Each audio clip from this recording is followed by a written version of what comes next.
Hello friends, welcome to Inspire study.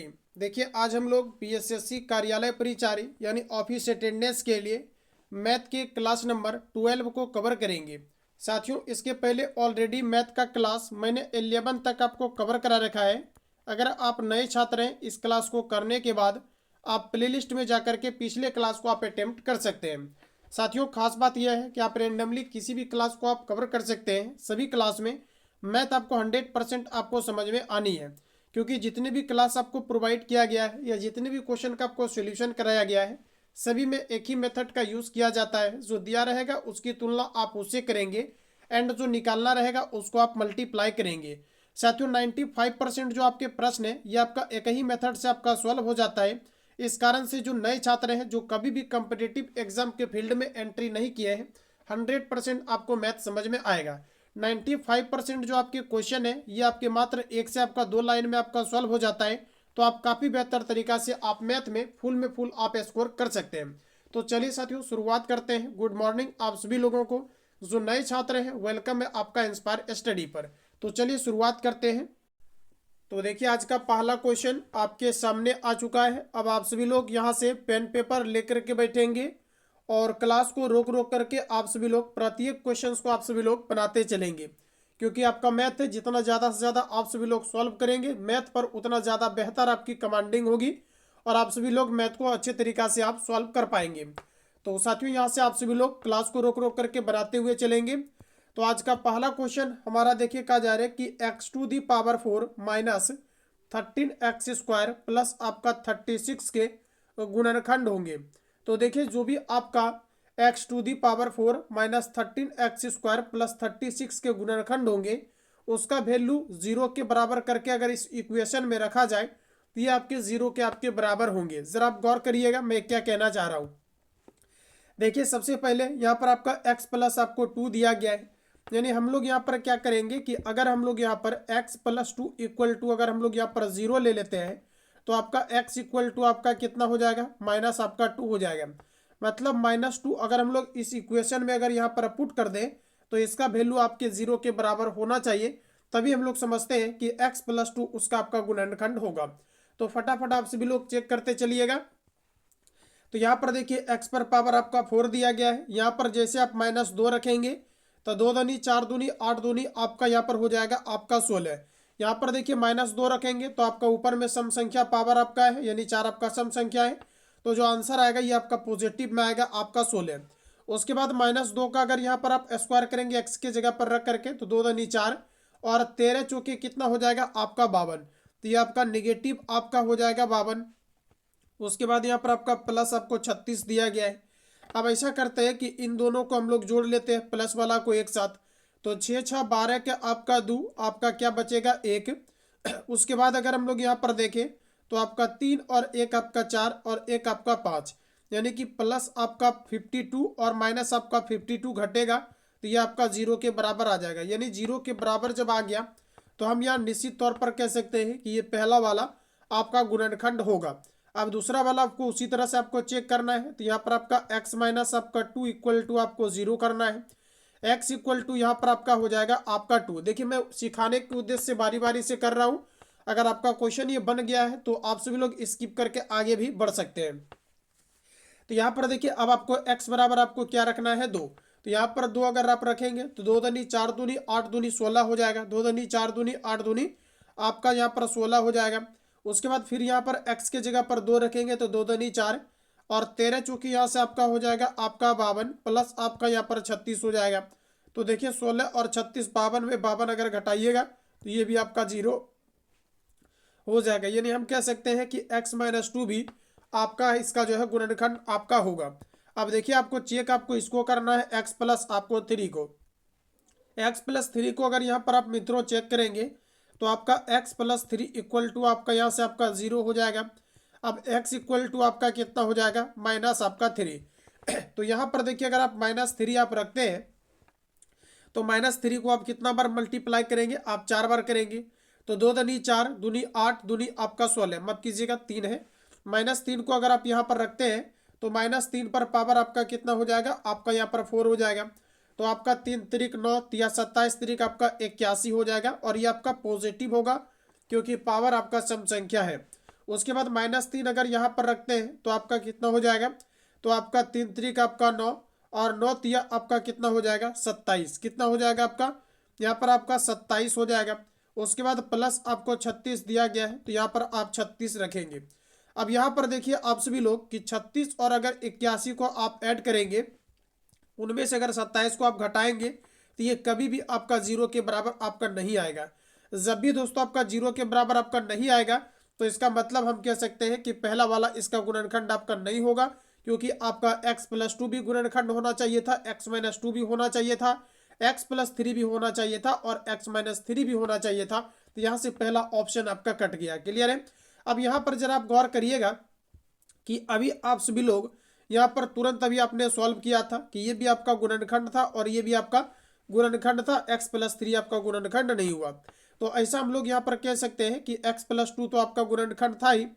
अच्छा, उसके बाद यहाँ पर देखिए x+2 इसका भी आपका गुणनखंड होगा।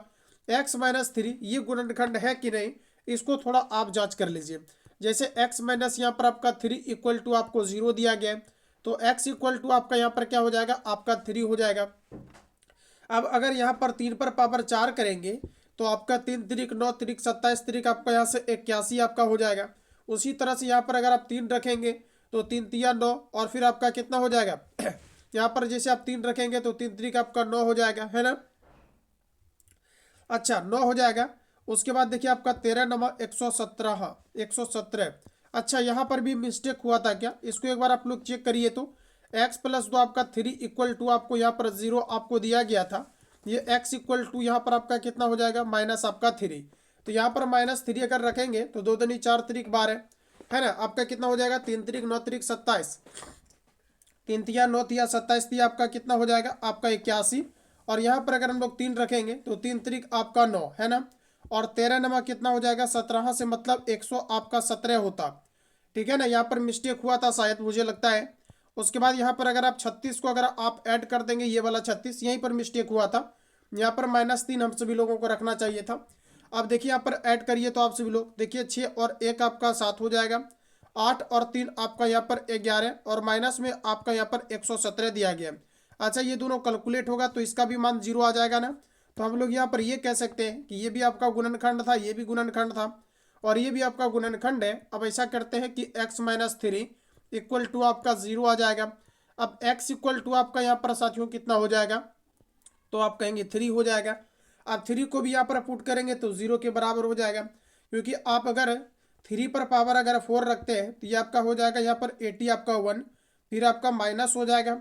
और यहाँ पर 3 रखते हैं तो 3 तिरिक 9 और 13 गुना 9 करेंगे तो 100 आपका यहाँ पर 17 होगा और प्लस यहाँ पर आपको 36 दिया गया है। अब 81 और यहाँ से 36 को आप ऐड करेंगे तो ये आपका यहाँ से हो जाएगा 117 माइनस आपका 117 हो जाएगा, और इसको अगर आप सभी लोग घटाएंगे तो ये आपका 0 के आपका बराबर हो जाएगा। तो इस तरह से अगर देखा जाए तो ऑप्शन आपका यहाँ से एक करेक्ट हो जाएगा, जो कि आपका गुणनखंड आपका होगा। तो ऑप्शन ए जितने भी छात्र यहाँ पर लगा रहे हैं बिल्कुल आपका राइट आंसर हो जाएगा। ये आपका क्या है साथियों, तो आपका गुणनखंड आपका होगा, है ना। तो पहला ऑप्शन आपका यहाँ से एक्सपेक्टेड रहेगा और बिल्कुल आपका ऑप्शन नंबर आपका एक करेक्ट हो जाएगा। अब आप कहेंगे कि सर x+2 यहाँ पर गुणनखंड है तो इसके लिए x+2 भी गुणनखंड आ रहा है। उसके बाद आप कहेंगे x-3 भी गुणनखंड आ रहा है, तो ये भी तो आंसर हो सकता है, बिल्कुल हो सकता है। लेकिन जो आपका पहला ऑप्शन आपका राइट होगा, क्योंकि इसमें आपका सभी का सभी क्या है आपका गुणनखंड है। और आप कहेंगे कि ऑप्शन बी भी हो सकता है, बिल्कुल आपका नहीं होगा ऑप्शन नंबर आपका बी, क्योंकि आप जानते हैं कि द्विघात जब समीकरण रहता है तो इसका 2 हल निकलता है, त्रिघात रहता है तो आपका 3 हल निकलता है। और यहाँ पर देखिए चतुर्थघात समीकरण है तो इसका मतलब इसका 4 हल निकलेगा। तो हम लोग कह सकते हैं कि एक ये होगा, ये एक आपका 2 हो गया, एक आपका ये 3 हो गया, ये आपका 4 हो गया। तो आप चाहो तो बिना बनाए भी इसका आंसर आप कर सकते थे, लेकिन आप कैसे करेंगे, क्योंकि ऑप्शन में आपको उपरोक्त में से कोई भी आपको नहीं दिया गया है। हो सकता है कि x-3 आपका गुणनखंड ना होता तो फिर कहीं ना कहीं आप फंस जाते। इस कारण से मैंने कंप्लीट आपको चेक करके बता दिया है। हालांकि जो भी तेज स्टूडेंट रहेंगे वो डायरेक्ट ऑप्शन ए लगा सकते हैं, क्योंकि आप जानते हैं कि 4 अगर पावर है तो निश्चित तौर पर क्या है कि इसका 4 आपका मूल निकलेगा। और जैसा कि आप द्विघात समीकरण आप बचपन में ऐसे करके आप बनाते होंगे तो आप जानते हैं कि इसमें भी कितना आंसर आता था, 2 आपका आंसर आता था। मतलब एक जैसे मान लेते हैं कि x प्लस आपका 1 आ गया और एक मान लेते हैं कि x प्लस आपका 5 आ गया, तो इस तरह से आपका आता था कि नहीं? तो आप कहेंगे बिल्कुल सर ऐसा आता था। तो इस अकॉर्डिंग आपका राइट आंसर हो जाएगा ऑप्शन ए, क्योंकि चतुर्थ घात समीकरण है तो इसमें आपकी 4 हल आएंगे। हो गया ना क्लियर? ऑप्शन आपका ए करेक्ट हो जाएगा। चलिए आगे बढ़ जाइए। अगला प्रश्न आपका साथियों नेक्स्ट आ चुका है आपके सामने। प्रश्न नंबर रखा जा रहा है कि 5.1 आपको 7 दिया गया है, फिर आपका डिवाइड 1.5 आपका 7 दिया गया है का 2.1/3 का सरलतम रूप क्या होगा, ये आपको बताना है। देखिए बोडमास का रूल कहता है कि पहले का काम करिए, तो का मतलब क्या हो जाएगा? आपका गुना। तो आप यहाँ पर कर सकते हैं 7×5 = 35 और एक आपका 36 हो जाएगा। तो यहाँ पर आपका कितना हो जाएगा? तो आपका 36 और बटा में आपका यहाँ पर 7 हो जाएगा। अब यहाँ पर देखिए आपका डिवाइड दिया गया है, रहने दीजिए। 7 एकम 7, 5 आपका 12, तो यहाँ पर आपका हो जाएगा 12 बटा में आपका 7 होगा। का मतलब यहाँ पर गुना करेंगे, 3 दूना 6 और एक आपका 7, तो यहाँ पर देखिए 7 बटा आपका यहाँ से 3 हो जाएगा। 7 से 7 आप यहाँ पर काट लेंगे, 3 से काटेंगे तो 3 चौके आपका 12। अब यहाँ पर देखिए आपका 36 बटा आपका 7 हो जाएगा। भाग दिया गया, इसको आप मल्टीप्लाई में अगर चेंज करेंगे मल्टीप्लीकेशन में, तो यहाँ पर देखिए इसके नीचे आपका 1 है, 1 आपका ऊपर चला जाएगा और 4 आपका नीचे आ जाएगा। 4 से इसको कैंसिल आउट करेंगे तो 9 टाइम्स में आपका कटेगा, यानी आंसर आपका आ जाएगा 9 बटा 9 बटा आपका यहाँ से 7 आ जाएगा। अब आप सभी लोग यहाँ पर 7 से आप 9 में आप डिवाइड करेंगे और इसका आंसर ले आइए। देखिए 7 एकम आपका 7, 7 दो आपका 9, कितना हो जाएगा? 2 शेष बचेगा, 2 आपका ऊपर चला जाएगा और 7 आपका नीचे, यानी 1.2/7। 1.2/7 ऑप्शन अगर आप यहाँ पर सी लगा रहे हैं तो बिल्कुल आपका राइट आंसर हो जाएगा। क्लियर है? चलिए आगे बढ़िए। अगला क्वेश्चन आपका नेक्स्ट आ चुका है। देखिए सेम टाइप क्वेश्चन मैंने आपको कवर कराया है और आज जो आप कवर कर रहे हैं क्लास को, ये आपका बुक का आपका सेट है। तो आप सभी लोगों को बीच बीच में बुक का सेट इसलिए कराता हूँ ताकि पूरी तरीका से बुक का भी आपका मैथमेटिक्स आपका कंप्लीट हो जाए। और नोट्स में आप जान ही रहे हैं कि लेवल का क्वेश्चन आपको कराए जाते हैं ताकि जो भी बुक या सेट हो या फिर आपका टेस्ट हो, इसका क्वेश्चन आपका पूरी तरीका से आपके बन जाए। यहाँ पर देखिए प्रश्न आपको दिया गया √6 + √6 + √6 का मान क्या होगा, ये आपको बताना है। तो देखिए मैंने आपको बताया था कि जो अंदर में आपको दिया रहता है इसको आप 2 प्राइम फैक्टर में आप तोड़ दीजिए, जिसका कि HCF आपका 1 के बराबर हो। इसको अगर आप तोड़िएगा तो आप 2 × आप 3 के फॉर्म में आप इसको तोड़ेंगे, इसका HCF 1 के बराबर होगा। देखिए अंदर में अगर आपका प्लस रहता है तो इसका बड़ा वाला आपका मान हो जाता है आंसर, और नेगेटिव अगर अंदर में रहता है माइनस आपका, तो इसके लिए आपका छोटा वाला आंसर हो जाता है। तो यहाँ पर आपका 3 आपका आंसर हो जाएगा। तो यहाँ पर देखिए आपका जो एग्जैक्ट आंसर होगा ऑप्शन आपका ए करेक्ट होगा। इसमें काफ़ी सारे छात्र इसको x बराबर मान करके बनाते हैं, तो आप सभी लोगों से मैं कहूँगा कि ऐसे कभी भी आप बेसिक मेथड के चक्कर में आप ना फंसें। टाइम भी किल होगा और प्रॉपर तरीका से आप आंसर भी इसका नहीं ला पाएंगे। इसलिए आप सभी लोग अंडर में जो आपका रहेगा इसको ऐसे आप प्राइम फैक्टर में आप तोड़िएगा जिसका HCF आपका 1 आता हो। अगर पॉजिटिव है अंदर में तो इसका बड़ा वाला आंसर हो जाएगा, और अंदर में अगर निगेटिव है तो आपका छोटा वाला आंसर हो जाएगा। तो एग्जैक्ट आंसर होगा ऑप्शन आपका ए। क्लियर है ना? चलिए आगे बढ़ेंगे। अगला क्वेश्चन आपका नेक्स्ट आ चुका है। बताइए आप सभी लोग आंसर क्या होगा। कहा जा रहा है कि यदि दो संख्याओं का अंतर 5 तथा कहा जा रहा है कि उनका गुणनफल 13 है, तो कहा जा रहा है कि उसके वर्गों का योग क्या होगा, ये आपको बताना है। चलिए आंसर बताइए आप सभी लोग, एक्सपेक्टेड आपका आंसर क्या होगा। देखिए दो संख्याओं का अंतर आपको दिया गया है 5। जैसे मैं आपको ये कहूँ दो संख्याओं का अंतर दिया गया है, तो पहला संख्या आप यहाँ पर x मान लेंगे एंड दूसरा संख्या आप यहाँ पर y मान लेंगे। इन दोनों का अंतर आपको 5 दिया गया है तो मैंने लिख दिया। अब कहा जा रहा है कि यही संख्या का गुणनफल आपको कितना दिया गया है 13। तो साथियों यहाँ पर कहा जा रहा है कि जो आपका गुणनफल है, मतलब आप ये कह सकते हैं x × y = आपका यहाँ पर 13 दिया गया है। अब देखिए कहा जा रहा है कि उसके वर्गों का योग क्या होगा, ये प्रश्न में आपको यहाँ पर पूछना चाह रहा है। इसके वर्गों का योग क्या होगा, यानी क्वेश्चन में अगर हम लोग देखें तो क्वेश्चन में आपको ये पूछना चाह रहा है कि आपका x² + y² का आपका मान क्या होगा, क्योंकि प्रश्न कहा जा रहा है वर्गों का योग क्या होगा। साथियों यहाँ पर आप सिंपली ये कर सकते हैं कि दोनों साइड आप स्क्वायर कर दीजिए। आप जानते हैं कि बराबर में आप लेफ्ट साइड जो भी करते हैं वही आपको राइट साइड भी आपको करना पड़ता है, क्योंकि बराबर है, नहीं तो फिर बराबर का उल्लंघन होगा। इस कारण से इधर अगर मैंने स्क्वायर किया है तो आपको राइट साइड भी स्क्वायर कर देना है।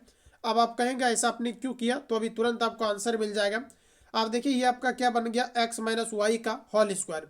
अब फॉर्मूला हमारा क्या होता है, तो आपका ए स्क्वायर प्लस आपका यहाँ से हो जाएगा बी स्क्वायर माइनस आपका हो जाएगा 2ab मतलब 2xy, और 5 का अगर स्क्वायर करेंगे तो ये आपका यहाँ पर हो जाएगा आपका 25 है ना।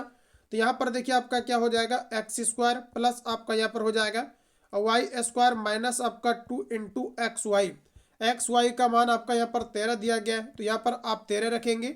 उसके बाद यहाँ पर आपका हो जाएगा 20 आपका 5। क्लियर है। अब यहाँ पर देखिए आपका हो जाएगा एक्स स्क्वायर प्लस आपका वाई स्क्वायर, और इस पर आपको यहाँ पर दिया गया है 25, और देखिए 13 दूना आपका 26, इस पर अगर आपका आएगा तो 26 आपका इस पर आकर के आपका जुट जाएगा। तो देखिए आपका आंसर कितना आ जाएगा, तो यहाँ पर आपका हो जाएगा एक्स स्क्वायर प्लस आपका वाई स्क्वायर, और यहाँ पर अगर आप सभी लोग इसको जोड़ देंगे तो 6 5 आपका 11 आपका 1 हो जाएगा, फिर आपका 2 2 4 और 1 आपका 5। यही आपको पूछा जा रहा था ना कि इसके वर्गों का योग कितना होगा, तो आपका आ चुका है, यानी आपका 51। तो जितने भी छात्र ऑप्शन यहाँ पर सी लगा रहे हैं बिल्कुल आपका राइट आंसर होगा। क्लियर है। चलिए आगे बढ़िए, अगला क्वेश्चन आपका नेक्स्ट आ चुका है आपके सामने। एकदम आप पहले क्वेश्चंस को आप बनाने का प्रयास करिए, क्योंकि मैंने आपको टारगेट दिया है कि जो आपका बुक या टेस्ट आपका रहेगा इसमें आप सभी लोग फुल में फुल आप दोस्तों स्कोर करिए। फुल में फुल आप निश्चित तौर पर स्कोर करेंगे, क्योंकि जो आपको नोट्स कवर कराए जा रहे हैं पटना के तमाम संस्थान का कराए जा रहे हैं। जो आपका बीएसएससी कार्यालय परिचारी ऑफिस अटेंडेंस के लिए आपको बैच प्रोवाइड किया गया है, एक भी नोट्स मैंने नहीं छोड़ा है, कंप्लीट आपको कराया है। इस कारण से नोट्स का जो लेवल रहता है वो आपका हाई रहता है। लेकिन अगर यहाँ पर देखिए हम लोग बुक का जो लेवल है आपका है, या फिर आपके कार्यालय परिचारी का जो सेट लॉन्च किया गया है इसका लेवल आपके बिल्कुल एग्जाम पैटर्न पर होता है, लेकिन नोट्स में लेवल हाई इसलिए रखा जाता है सभी संस्थान में ताकि आपकी तैयारी और भी बेहतर हो और बुक में आपका फुल में फुल आपका स्कोर हो। तो आप सभी लोग अच्छे तरीका से पूरा में पूरा बनाइए। अगला प्रश्न हमारा कहा जा रहा है कि यदि व्यापार की कर कहा जा रहा है कि यदि व्यापार की कर की दर 5% घटती है तो एक वस्तु का विक्रय मूल्य कहा जा रहा है कि 250 रुपया कम हो जाता है, तो कहा जा रहा है कि वस्तु की सूची मूल्य क्या होगा, ये आपको बताना है। तो सबसे पहले आप सभी लोग मुझे आंसर बताओ, इसका एक्सपेक्टेड आपका आंसर यहाँ पर क्या होगा। जरा यहाँ पर आप गौर करेंगे, एक लाइन में आपका क्वेश्चन बन जाएगा। यहाँ पर देखिए निश्चित राशि में कहा जा रहा है कि 250 कम हो जाती है। निश्चित राशि में हमारा कहा जा रहा है कि 250 आपकी कम हो जाती है, और यहाँ पर कहा जा रहा है कि 5 कम हो जाती है। तो आप कहेंगे कि यहाँ पर 95 से तुलना कर दीजिए, नहीं बिल्कुल आपका गलत हो जाएगा।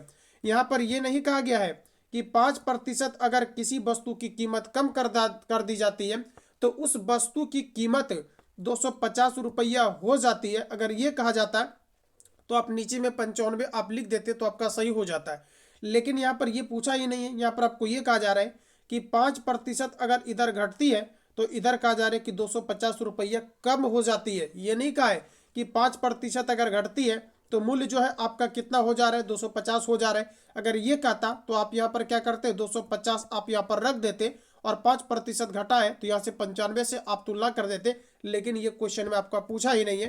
क्वेश्चन में कहा जा रहा है कि अगर इधर 5% कम कर दी जाती है तो इधर कहा जा रहा है कि 250 रुपया कम हो जाता है। ऐसा नहीं कि कम हो करके आपका 250 आपका बच जाता है। अगर ये कहता है कि इतना बच जाता है तो हम निश्चित तौर पर कहते हैं कि यहाँ पर आपका 250 रुपया बच जाता है, और यहाँ पर अगर 5% की कम करते हैं किसी भी आप चीज़ों में तो आपका अगर 100% है 5% अगर कम कर दीजिएगा तो आपका कितना बचेगा, तो आप कहेंगे 95 बचेगा।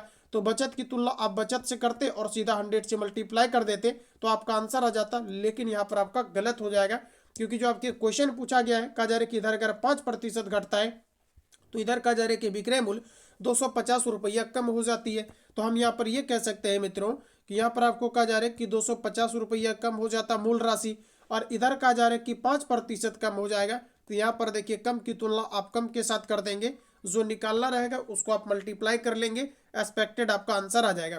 तो प्रश्न कहा जा रहा है कि वस्तु की सूची मूल्य क्या है, तो जो हमें पता नहीं है उसको अपने आप में कितना मानते हैं, 100% मानते हैं। 5 से काटेंगे तो आपकी 25 एक आपका 0 होगा, और 50 गुना अगर 100 कर लेंगे तो यहाँ पर आपका हो जाएगा 5000, यानी एक्सपेक्टेड आंसर आ जाएगा ऑप्शन नंबर आपका डी। तो जितने भी छात्र ऑप्शन डी कर रहे हैं बिल्कुल आपका राइट आंसर रहेगा। एकदम आप मिस ना करेंगे इस तरह के क्वेश्चन को, क्योंकि यही आपके लेवल एग्जाम में सीधा सीधा आपको दिखेगा जो आप बुक के सेट में आप कवर कर रहे हैं। चलिए आगे बढ़ जाइए, अगला क्वेश्चन आपका नेक्स्ट आ चुका है। और इसके पहले मित्रों एक छोटा सा मैं इन्फॉर्मेशन देना चाहूँगा कि जो भी नए छात्र हैं कार्यालय परिचारी का बेहतर नहीं बल्कि आप बेहतरीन अगर तैयारी करना चाहते हैं तो आप हमारे पेड बैच के साथ ज्वाइन कर लें। ये आपका नंबर है जिसपे कि आपको कॉल या एसएमएस करके डायरेक्टली आपको हमारे से बात कर लेना है। एक बार आप सभी लोग 7050513705 का स्क्रीनशॉट करेंगे। पुनः बता दूं 7050513705 का स्क्रीनशॉट करेंगे। इस बैच के अंतर्गत आज भी आपका टेस्ट होने वाला है, जो सप्ताह में 5 दिन आपके ऑनलाइन टेस्ट चलता है। बैच में टेस्ट लगाने के बाद तुरंत आपको स्कोर आपको दिख जाता है कि आपने कितना एक्यूरेसी मेंटेन किया।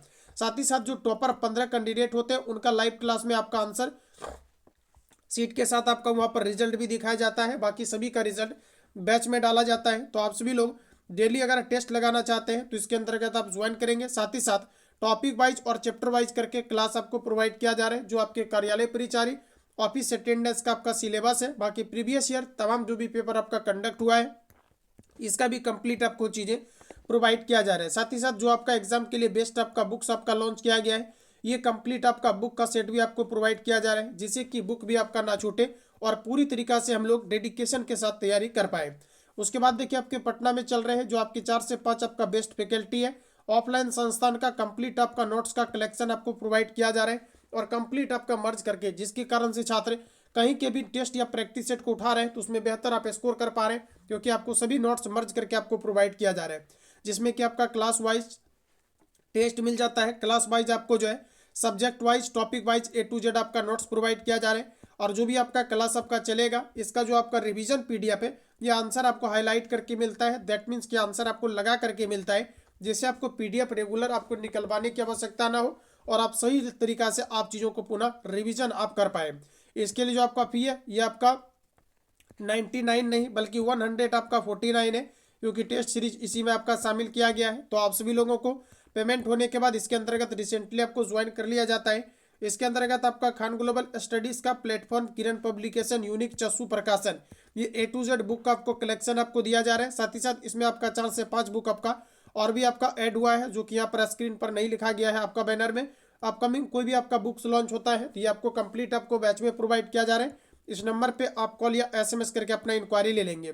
चलिए आगे बढ़िए, अगला क्वेश्चन आपका नेक्स्ट आ चुका है, लगाइए।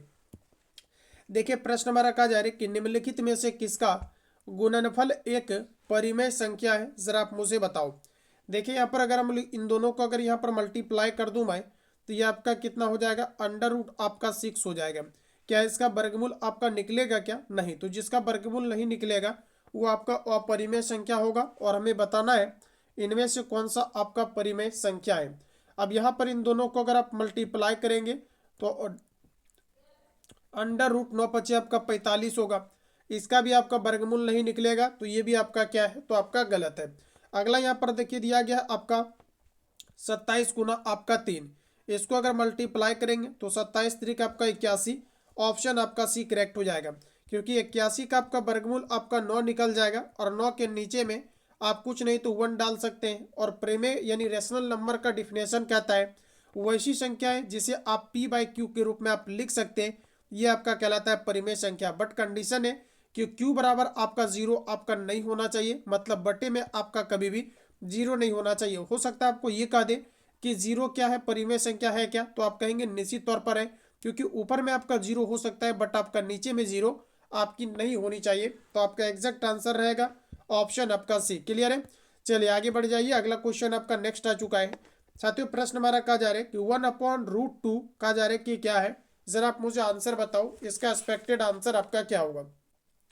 1 आपका जो √2 आपको दिया गया है ये क्या है, जरा आप मुझे बताओ इसका राइट आंसर क्या होगा। तो साथियों आप कहेंगे कि जो √2 है इसका वर्गमूल आपका नहीं निकलेगा, और जब वर्गमूल नहीं निकलेगा तो निश्चित तौर पर आपका क्या हो जाएगा, अपरिमेय संख्या हो जाएगा। जितने भी छात्र ऑप्शन यहाँ पर सी लगा रहे हैं बिल्कुल आपका राइट आंसर होगा ऑप्शन आपका सी। क्लियर है?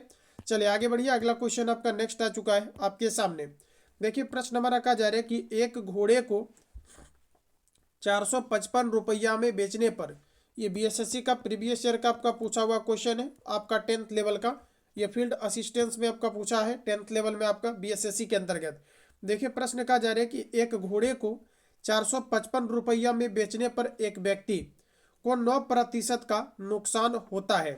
यहाँ पर देखिए अब कैसे कंपैरिजन होगा, तो यहाँ पर कहा जा रहा है कि ₹455 में बेचने पर, ये नहीं कहा जा रहा है कि अगर ₹9 का इधर नुकसान हो जा रहा है तो इधर आपका जो है ₹455 का नुकसान हो जा रहा है। अगर ये कहता तो हम लोग यहाँ पर सिंपली क्या करते, 455 की तुलना हम लोग 9 से कर देते, लेकिन यहाँ पर आप ऐसा बिल्कुल नहीं कर सकते क्योंकि क्वेश्चंस का ट्रेंड अलग है। क्वेश्चन कहा जा रहा है कि एक घोड़े को ₹455 में बेचने पर एक व्यक्ति को 9% का नुकसान होता है। यदि वह इसे ₹555 में बेचता तो कहा जा रहा है कि लाभ कितना होगा, यह आपको बताना है। साथियों अगर आपको क्रयमूल्य पता हो कि क्रयमूल्य जैसे मान लेते हैं कि अगर आपका ₹500 अगर हम लोगों को पता रहता और यहाँ पर कहा जा रहा है कि 555 में बेचा जाता तो हमें कितना का लाभ होता, तो निश्चित तौर पर आप यहाँ पर निकाल लेते, क्योंकि हम लोग देखते कि 55 का आपका लाभ हो रहा है और क्रयमूल्य हमारा कितना है 500, तो प्रतिशत के लिए आप 100 से मल्टीप्लाई कर लेते, आंसर आ जाता। लेकिन यहाँ पर क्रयमूल्य आपको नहीं दिया गया है, तो सबसे पहले आप यहाँ पर क्रयमूल्य निकालेंगे।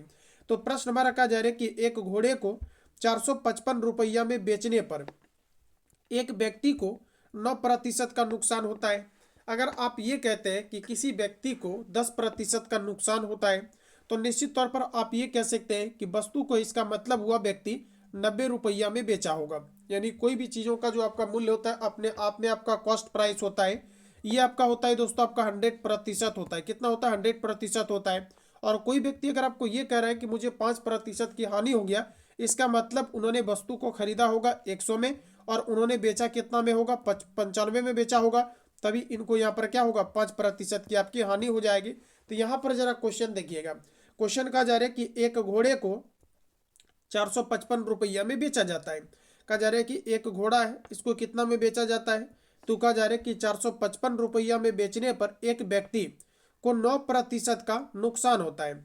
तो देखिए 400 जब ₹55 में बेचा जाता है तो 9% का अगर आपको नुकसान हो जाता है तो निश्चित तौर पर हम ये कह सकते हैं कि वस्तु को जो आप बेच रहे हैं आप 91 में ही आप बेच रहे होंगे। यानी अगर आपको 9% का नुकसान हो रहा है तो 100 में से आपको 9 का नुकसान होगा, क्योंकि प्रतिशत का मतलब ही होता है 100। यहाँ पर आपको 9 का अगर नुकसान हो जा रहा है, इसका मतलब वस्तु को आप कितना में बेच रहे हैं? तो आप 91 में आप बेच रहे हैं। क्वेश्चन में कहा जा रहा है कि 455 में बेचा जा रहा है और आप कह रहे हैं 91 में बेचा जा रहा है, क्योंकि 9% का नुकसान हुआ है। तो ऐसा करिए कि विक्रय मूल्य की तुलना आप विक्रय मूल्य से कर दीजिए। विक्रय मूल्य की तुलना आपका विक्रय मूल्य से हो गया, जो निकालना है उसको गुना करिए। तो मैं हमेशा आपको बताता हूं कि जो कॉस्ट प्राइस होता है क्रय मूल्य, ये अपने आप में आपका कितना होता है? 100%। कॉस्ट प्राइस कितना होता है? अपने आप में आपका 100% होता है। तो कॉस्ट प्राइस निकालने के लिए आप यहाँ पर 100 से मल्टीप्लाई कर दीजिए। देखिए 91 से काटेंगे, ये आपका 5 बार में कट जाएगा, यानी कि जो हमारा सीपी निकल करके आ गया है ये आपका कितना आ गया है? आपका 500 आ गया है। अब देखिए क्वेश्चन में कहा जा रहा है कि यदि वह इसे 550 में बेचे, यानी आपका सीपी कितना आ गया है? 500। और आप यहाँ पर ये कह रहे हैं कि अगर इस वस्तु को यहाँ पर बेचा जाए कितना में? तो आपके 500 आपके 55 में अगर बेचा जाए तो आप मुझे ये बताओ कितना का प्रॉफिट होगा। आप कहेंगे कि 500 में खरीदा है, 55 में बेच रहा है, तो इसका मतलब ₹55 का प्रॉफिट हो जाएगा। लेकिन क्वेश्चन में कहा जा रहा है कि इसका जो लाभ होगा ये प्रतिशत में आपको बताना है, क्योंकि क्वेश्चन दिया गया, ऑप्शन दिया गया है आपको प्रतिशत में। तो साथियों यहाँ पर आप सिंपली क्या करेंगे? लाभ प्रतिशत आपको निकालना है, यानी हम ये भी कह सकते हैं प्रॉफिट परसेंट। और जो लाभ प्रतिशत होता है कैसे निकाला जाएगा? तो ऊपर में आपका हो जाएगा लाभ, लाभ बटा आपका क्रय मूल्य। तो क्रय मूल्य आपका कितना दिया गया है? सीपी आपका, तो यहाँ पर आपका 500 दिया गया है सीपी आपका, और इसको प्रतिशत में चेंज करने के लिए 100 से आप मल्टीप्लाई करेंगे, क्योंकि लाभ प्रतिशत हो या हानि प्रतिशत हो या छूट प्रतिशत हो, ये हमेशा आपका निकलता है कॉस्ट प्राइस पर। तो नीचे में आप रख देंगे कॉस्ट प्राइस। फॉर्मूला आप लिखना चाहते हो तो लिख लेना, लाभ प्रतिशत बराबर लाभ बटे क्रय मूल्य गुना 100। अब यहाँ से देखिए आपका 00 से आपका 00 कट जाएगा, 5 से काटेंगे, 5 एकम 5, 5 एकम 5, यानी हम यहाँ पर कह सकते हैं कि जो आपको प्रॉफिट होगा 11% का होगा। एग्जैक्ट आंसर होगा ऑप्शन नंबर आपका बी। क्लियर है? चलिए आगे बढ़ जाइए, अगला क्वेश्चन आपका नेक्स्ट आ चुका है सामने। देखिए प्रश्न हमारा क्या कहा जा रहा है? कहा जा रहा है कि यदि कॉफी के दाम में 3% की वृद्धि हो जाए तब गृहिणी को अपनी कॉफी, कहा जा रहा है कि कॉफी की खपत कितने प्रतिशत घटा देनी चाहिए जिससे कि कोई अतिरिक्त खर्च ना हो। साथियों कल भी मैंने इस क्वेश्चन को कवर कराया था आपको, और कल मुझे लगता है कि डीएलएड में भी मैंने आपको कवर कराया था कि उसमें त्रिभुज से रिलेटेड आपका था, है ना, कि त्रिभुज के क्षेत्रफल में कोई परिवर्तन ना हो। 8 बजे भी आपका क्लास अपलोड हुआ है, डीएलएड में जाकर के आप लोग चेक कर लीजिएगा। यहाँ पर देखिए प्रश्न हमारा कहा जा रहा है कि यदि कॉफी के दाम में 3% की वृद्धि हो, इसके लिए एक आपका खास ट्रिक होता है, आप याद रखिएगा, जितना का वृद्धि होगा उसको ऊपर रखिएगा। जैसे पूछा जाता है कि चीनी के मूल्य में अगर 10% की वृद्धि कर दी जाए तो महिलाओं को यानी गृहिणी को कितना प्रतिशत अपना खर्च कम कर देना चाहिए, जिससे कि दोस्तों कोई अतिरिक्त प्रभाव ना पड़े।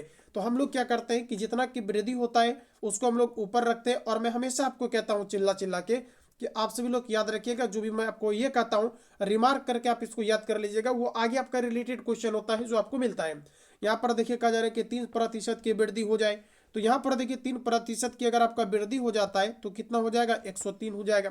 तो जितना वृद्धि होगा उसको ऊपर रखना है, जितना वृद्धि होने के बाद होगा उसको नीचे रखना है, और प्रतिशत के लिए आप 100 से आप गुना कर लेंगे ताकि अतिरिक्त कोई प्रभाव ना पड़े। क्योंकि आप चाहे जितना भी चीज़ों का आप यूज़ कर रहे हैं, जितना भी आप किसी वस्तु का यूज़ कर रहे हैं, आप कम हो या ज़्यादा हो, अपने आप में आपका होता है 100%। तो इसका मतलब पहले महिलाएं जो यूज़ कर रही होगी 100% कर रही होगी, और अब आपका 3% की वृद्धि हो गई है। तो हमें पूर्व यानी पूर्व वाला ही हमें चाहिए, जो कि आपका कोई अतिरिक्त आपका प्रभाव ना पड़े। तो 100 से आप गुना कर लेंगे, क्योंकि पहले जो यूज कर रही होगी वो आपका 100% ही कर रही होगी।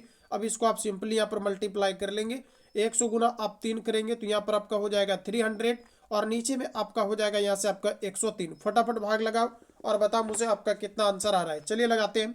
यहाँ पर देखिए आपका 103 से आप यहाँ पर 300 में आप सिंपली यहाँ पर क्या करेंगे, आप यहाँ पर डिवाइड कर देंगे। तो यहाँ पर देखिए अगर आप 2 बार में करते हैं तो आपका देखिए 3 दूना आपका 6, 1 0, और फिर आपका यहाँ से हो जाएगा आपका 2, तो यहाँ पर आपका हो जाएगा 4, यहाँ पर आपका हो जाएगा 9, और ये आपका कट जाएगा। तो आपका कितना आ जाएगा, 2.94 आपका ऊपर चला जाएगा, और बटा में 100 आपका 3 आ जाएगा। तो 2.94 बटा 103, 2.94 बटा 103। जितने भी छात्र ऑप्शन डी कर रहे हैं बिल्कुल आपका राइट आंसर हो जाएगा। क्लियर है ना। चलिए आगे बढ़िए, अगला क्वेश्चन आपका नेक्स्ट आ चुका है आपके सामने। देखिए प्रश्न आपको यहाँ पर कहा जा रहा है कि ताजे फल में 72% जल होता है और शुष्क फल में 20% जल होता है, तो 100 किलोग्राम ताजे फल में से कितना शुष्क फल प्राप्त किया जा सकता है, ये आपको बताना है। चलिए बताइए आप सभी लोग इसको कैसे आप लोग बनाएंगे, पहले बनाने का प्रयास करेंगे आप सभी लोग पूरी तरीका से। ये मैं साथियों आपको 2 मेथड से आपको सॉल्व कराऊंगा इस क्वेश्चंस को, आपको जो कंफर्टेबल लगे आप उस बेसिस पर इसको सॉल्व करेंगे। सबसे पहले मैं ट्रिक का ही इस्तेमाल करूंगा। तो यहाँ पर देखिए क्वेश्चन नंबर 10 आपका क्या कहता है। क्वेश्चन हमारा कहता है क्या, जरा गौर करिएगा। प्रश्न हमारा कहा जा रहा है कि ताजे फल में 72% जल होता है। तो हम ये कह सकते हैं कि ताजे फल में अगर 72% आपका जल है तो निश्चित तौर पर जो 28% होगा ये आपका फल होगा। निश्चित तौर पर हम लोग कह सकते हैं कि 28% जो होगा ये आपका फल होगा। अब आगे अगर बढ़ते हैं तो कहा जा रहा है कि शुष्क फल में 20% जल होता है। शुष्क फल जो है उसमें 20% जल होता है, तो आप निश्चित तौर पर ये कह सकते हैं कि सर 80% इसके अंतर्गत फल होगा। तो अब हमें कहा जा रहा है कि 100 किलोग्राम ताजे फल से कितना शुष्क फल प्राप्त किया जा सकता है, जरा आप मुझे ये बता दो। तो जरा गौर करिएगा। देखिए जो आपका शुष्क फल है इसमें आपका 20% क्या है, तो आपका जल है। तो हम ये कह सकते हैं कि जो आपका इसके अंतर्गत फल होगा, ये जो फ्रूट होगा ये आपका 80 होगा। निश्चित तौर पर आप कह सकते हैं कि जो आपका शुष्क फल है यानी जो आपका ड्राई फ्रूट है इसके अंतर्गत क्या है, तो 20% आपका जल है मतलब पानी है। तो 20% को आप 100% में से घटा दीजिएगा तो 80 जो बचेगा ये आपका फल कहलाएगा। फल कहलाएगा ना, फल कहलाएगा। अब यहाँ पर कहा जा रहा है कि ताजे फल में 72% जल है। अच्छा ताजे फल में अगर 72% जल है तो आप कहेंगे कि सर यहाँ पर फल कितना हो जाएगा, तो 28% हो जाएगा। तो फल की तुलना हम लोग फल से कर दिए, अब जो निकालना है उसको आप गुना कर लीजिए। तो प्रश्न हमारा कहा जा रहा है कि 100 किलोग्राम ताजे फल में कितना शुष्क फल होगा, आप यहाँ पर जो निकालना है उसको आप गुना कर लीजिए, आपका आंसर आ जाएगा। तो इसको फटाफट आप काटिए तेजी से। 0 से आपका 0 कट जाएगा, 4 से काटेंगे तो आपका 4 दूना 8 हो जाएगा, 4 से काटेंगे तो 4 सत्ते 28 हो जाएगा, 2 से काटेंगे 2 पच्चे आपका 10 और 7 पच्चे आपका 35 kg आपका यहाँ से राइट आंसर हो जाएगा, जो ऑप्शन आपको यहाँ पर डी में दिया गया। खैर ये तो आपका पहला मेथड हुआ। एक मेथड में आपको और बताता हूँ, जरा गौर करेंगे। जैसे मान लेते हैं कहा जा रहा है कि कितना शुष्क फल प्राप्त किया जा सकता है, तो जो पूछा जा रहा है उसको आप मान लीजिए। जैसे हम मान लेते हैं कि जो है एक्स आपका शुष्क फल प्राप्त किया जा सकता है, ठीक है ना। जैसे मान लिया, मैंने माना कि एस एक्स आपका क्या है, तो मान लेते हैं कि आपका क्या है, तो आपका शुष्क फल है, एक्स क्या है, आपका शुष्क फल है। जरा ध्यान रखिएगा, तो चूंकि जो भी हमारा एक्स का वैल्यू आएगा वही हमारा आंसर बन जाएगा, क्योंकि शुष्क फल हमें निकालना है और इसी को हमने क्या मान लिया है, एक्स। तो जरा गौर करेंगे, यहाँ पर देखिए एक्स आपका क्या है, तो आपका शुष्क फल है, ये मैंने माना। अब देखिए कहा जा रहा है प्रश्न में हमारा कि 20% क्या है, तो आप कहेंगे कि जल है। 20% क्या है, तो कहा जा रहा है कि जल है। तो 80% क्या होगा, शुष्क फल होगा। कितना होगा, 80% आपका क्या होगा, शुष्क फल होगा। यानी 80% अगर आपका शुष्क फल है तो नीचे में आपका कितना हो जाएगा, 100 हो जाएगा। क्योंकि यहाँ पर भी आपको क्या दिया गया है, आपको एक्स जो है ये आपका शुष्क फल है। तो एक्स में क्या करेंगे हम लोग कि 80% चूंकि आपका फल है, तो कितना फल है टोटल हमें निकालना है। तो 80 को यहाँ पर 80% को आप गुना कर देंगे। अब यहाँ पर देखिए 72% अगर आपका जल है ताजे फल में, तो शुष्क आपका कितना बचेगा, तो आप कहेंगे कि 28 बचेगा शुष्क हमारा। तो देखिए टोटल यहाँ पर शुष्क हो गया कि नहीं हो गया, यहाँ पर जल आपका हट गया है। अब फटाफट इसको काट लीजिए, जीरो से यहाँ पर जीरो कटेगा, 4 से काटेंगे तो आपका 4 दूना 8, 4 से काटेंगे 4 सत्ते आपका 28, 2 से काटेंगे तो आपका 2 बचे आपका 10, एक्स इक्वल टू आपका कितना हो जाएगा, 7 बचे आपका 35। 2-3 बार आप रिपीट कर लीजिएगा, बन जाएगा आपका ऑप्शन, यहाँ से आपका डी करेक्ट हो जाएगा। क्लियर है, चलिए आगे बढ़िए। अगला प्रश्न हमारा देखिए नेक्स्ट पूछा जा रहा है 188 बटे दिया गया है आपका 220 का सरलतम रूप क्या होगा, ये आपको बताना है। चलिए बताओ आप सभी लोग, इसका राइट आंसर आपका क्या होगा। आइए इसको हम लोग थोड़ा काट लेते हैं ठीक से। चलिए काटिए इसको आप सभी लोग, देखिए कितना बार में, 2 एकम 2, 2 एकम 2, एक आपका 0 हो जाएगा, 2 से काटेंगे 2 नंबर 18, 2 चौके आपका 8, फिर 2 से काटिए 2 पच्चे 10, फिर आपका 2 पच्चे आपका 10 होगा, यहाँ पर काटेंगे 2 चौके 8 होगा, 2 सती आपका 14, यानी 47 बटे आपका 55 होगा। 47 बटा 55, 47 बटा 55 ऑप्शन नंबर आपको डी में दिया गया है। तो जितने भी छात्र ऑप्शन यहाँ पर डी लगा रहे हैं, बिल्कुल आपका राइट आंसर हो जाएगा। चलिए आगे बढ़िए, अगला क्वेश्चन आपका नेक्स्ट आ चुका है आपके सामने। कहा जा रहा है कि निम्न में से कौन सा परिमेय संख्या है, ये आपको बताना है। आप देखिए ऑलरेडी जानते हैं कि जो पाई है ये आपका अपरिमेय संख्या है, आइरेशनल नंबर है। जबकि जो पाई का मान होता है 22 बटा आपका 7, ये आपका परिमेय संख्या होता है। पाई का मान अगर लिख दीजिएगा तो परिमेय, जबकि पाई आपका अपरिमेय है। आपको ये बताना इनमें से परिमेय कौन सा है। तो पहला आपका परिमेय नहीं हुआ, √7 का वर्गमूल नहीं निकलेगा, तो ये भी अपरिमेय हुआ, और ये भी आपका अपरिमेय होगा। तो ऑप्शन आपका डी करेक्ट हो जाएगा। जितने भी छात्र ऑप्शन डी कर पा रहे हैं बिल्कुल आपका राइट आंसर होगा। 16 का वर्गमूल आपका 4 हो जाएगा, उसके बाद 25 का वर्गमूल आपका 5 हो जाएगा। तो यही आपका राइट आंसर होगा, ऑप्शन नंबर आपका सी। चलिए आगे बढ़ जाइए, अगला क्वेश्चन आपका नेक्स्ट दिया गया है साथियों। प्रश्न हमारा कहा जा रहा है कि किसी टीवी सेट के मूल्य पर 10% का 2 क्रमिक बट्टा दिया जाता है, तो इसका एक समतुल्य बट्टा क्या होगा। साथियों मैंने इस प्रश्न को इतना कवर कराया है कि आप सभी लोग कभी भी भूलकर भी नहीं भूल पाएंगे, क्योंकि मैंने आपको बताया है कि जब भी आप किसी वस्तु को खरीदने के लिए आप मार्केट जाते हैं और दुकानदार ये कहता है कि हम आपको 2 क्रमिक छूट देंगे, तो इसके लिए आप फॉर्मूला का यूज़ करते हैं A+B, क्योंकि इसके लिए फॉर्मूला आपका हमेशा के लिए आपका सेम होता है। A+B आपका माइनस A इंटू आपका B अपॉन आपका 100 होता है। ये फॉर्मूला कभी भी आपका चेंज नहीं होता है, इसलिए याद रखिएगा। और ये फॉर्मूला तभी लागू होगा जब आपको कोई दुकानदार 2 क्रमिक आपको बट्टा देता है, या कोई भी वस्तु को खरीदते समय आप 2 बट्टा लेते हैं तो पूछा जाता है इसका समतुल्य बट्टा क्या होगा, तब आपको इस फॉर्मूला का यूज करना है। यहाँ पर 10% का 2 बट्टा दिया गया है, मतलब 2 बार दिया गया है। तो हम ये कह सकते हैं कि पहला बार आपको 10% का बट्टा दिया, फिर आपको दूसरा बार इन्होंने पुनः आपको 10% का बट्टा दे दिया, तो समतुल्य बट्टा क्या होगा, तो आपका फॉर्मूला ये हो जाएगा A+B minus A into B upon आपका 100। तो यहाँ पर आपका क्या हो जाएगा 10 प्लस आपका यहाँ पर 10, फिर आप माइनस करेंगे फॉर्मूला के अकॉर्डिंग, और ऊपर आपका 10 इंटू 10 अपॉन आपका 100 होगा। यहाँ से देखिए आपका 10 10 काटेंगे तो पूरा 100 कट जाएगा, 10 10 100। यहाँ पर आपका 10 और 10 आपका हो जाएगा 20, और इधर देखिए कट जाने के बाद आपका 1 बचता है ना।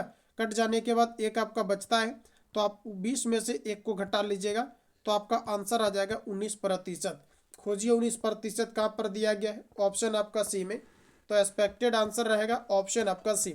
चलिए आगे बढ़ जाइए, अगला क्वेश्चन आपका नेक्स्ट आ चुका है। देखिए ये जो क्वेश्चन आप देख रहे हैं इसका आंसर आपका गलत है। यहाँ पर देखिए कहा जा रहा है कि इसका दशमलव प्रसार किस प्रकार का होगा। तो साथियों सिंपली आपको यहाँ पर क्या करना है, ये 2 पर पावर आपको ऊपर में आपको 3 दिया गया है, लिख दीजिएगा। आप जानते हैं कि गुना में जब भी कभी पावर सेम रहता है तो बेस आपका आपस में गुना हो जाता है, मतलब 2 × 5 हो जाएगा, और इस पर जो आपका पावर है ये आपका 2 हो जाएगा। अब देखिए 2 पर पावर 3 है तो 2 दूनी 4 दूनी आपका 8 होगा, बटे में देखिए 5 दूना आपका 10 होगा, 10 का स्क्वायर करेंगे तो ये आपका 100 हो जाएगा। अब यहाँ पर देखिए एक पर चूंकि आपका 2 जीरो है तो यहाँ पर आप 2 अंक इसको बनाइए तो 8 हो जाएगा, यहाँ पर आपका 0 हो जाएगा, 2 अंक आपका बन गया। पॉइंट लगा करके यहाँ पर आप लोग 0 डाल देंगे, है ना। तो यही आपका राइट आंसर होगा 0.08, जो कि ऑप्शन में कहीं पर आपको नहीं दिया गया है। तो मैं समझता हूँ कि आपका आंसर आपका गलत है ना। बाकी आप लोग इसको तोड़ करके भी कैलकुलेट कर लेंगे तो आंसर आपका 0.08 ही आपका आएगा। चलिए आगे बढ़ जाइए, अगला क्वेश्चन आपका नेक्स्ट आ चुका है आपके सामने। देखिए प्रश्न कहा जा रहा है कि एक साइकिल को 500 रुपये के तुरंत भुगतान तथा 1 माह पश्चात 610 रुपया की किस्त पर बेचा जा रहा है। यदि 20% वार्षिक दर से ब्याज लिया जा रहा है तो कहा जा रहा है कि साइकिल का नगद मूल्य क्या होगा, ये आपको बताना है। जरा आप मुझे आंसर बताओ, इसका आंसर आपका क्या होगा क्वेश्चन नंबर आपका 15 का। देखिए साथियों सिंपली अगर हम लोग यहाँ पर देखें तो साइकिल का हमें ये पूछा जा रहा है कि साइकिल का नगद मूल्य क्या होगा, यानी ये आप मुझे बताओ कि साइकिल का यहाँ पर ये पूछा जा रहा है कि इसका आपका वास्तविक मूल्य क्या है, जिसको आप मूलधन भी आप कह सकते हैं। तो चलो मान लेते हैं हम लोग कि यहाँ पर आपका एक्स है, क्या है आपका एक्स है। जैसे यहाँ पर मैं मान लिया कि साइकिल का जो आपका मूल्य ये आपका कितना है, आपका एक्स है। अब क्यों मान रहे हैं जरा गौर करिएगा, यानी आप साइकिल खरीदने के लिए जाते हैं तो 500 आपको रुपया ले लेता है, और 1 महीना के अंतर्गत वो आपको किस्त जो लेता है ये आपका 600 आपका 10 रुपया लेता है। तो यानी हम ये कह सकते हैं कि 610 रुपया आपका ले लेगा, है ना। 610 रुपया क्या करेगा तो आपका ले लेगा, यानी 610 रुपया। अच्छा यहाँ पर ये कहने का मतलब हमारा है कि आप जब साइकिल खरीदने के लिए आप गए तो आपको 500 रुपया वो ले लिया, उसके बाद वो कहता है कि जो 1 महीना के अंतर्गत वो आपका 610 रुपया की किस्त भी आपसे लेगा। मतलब आप ये कह सकते हैं खरीदने के लिए गए तो 500 रुपया जमा करिए और अगले महीना उसको 610 रुपया दे दीजिए, बात खत्म।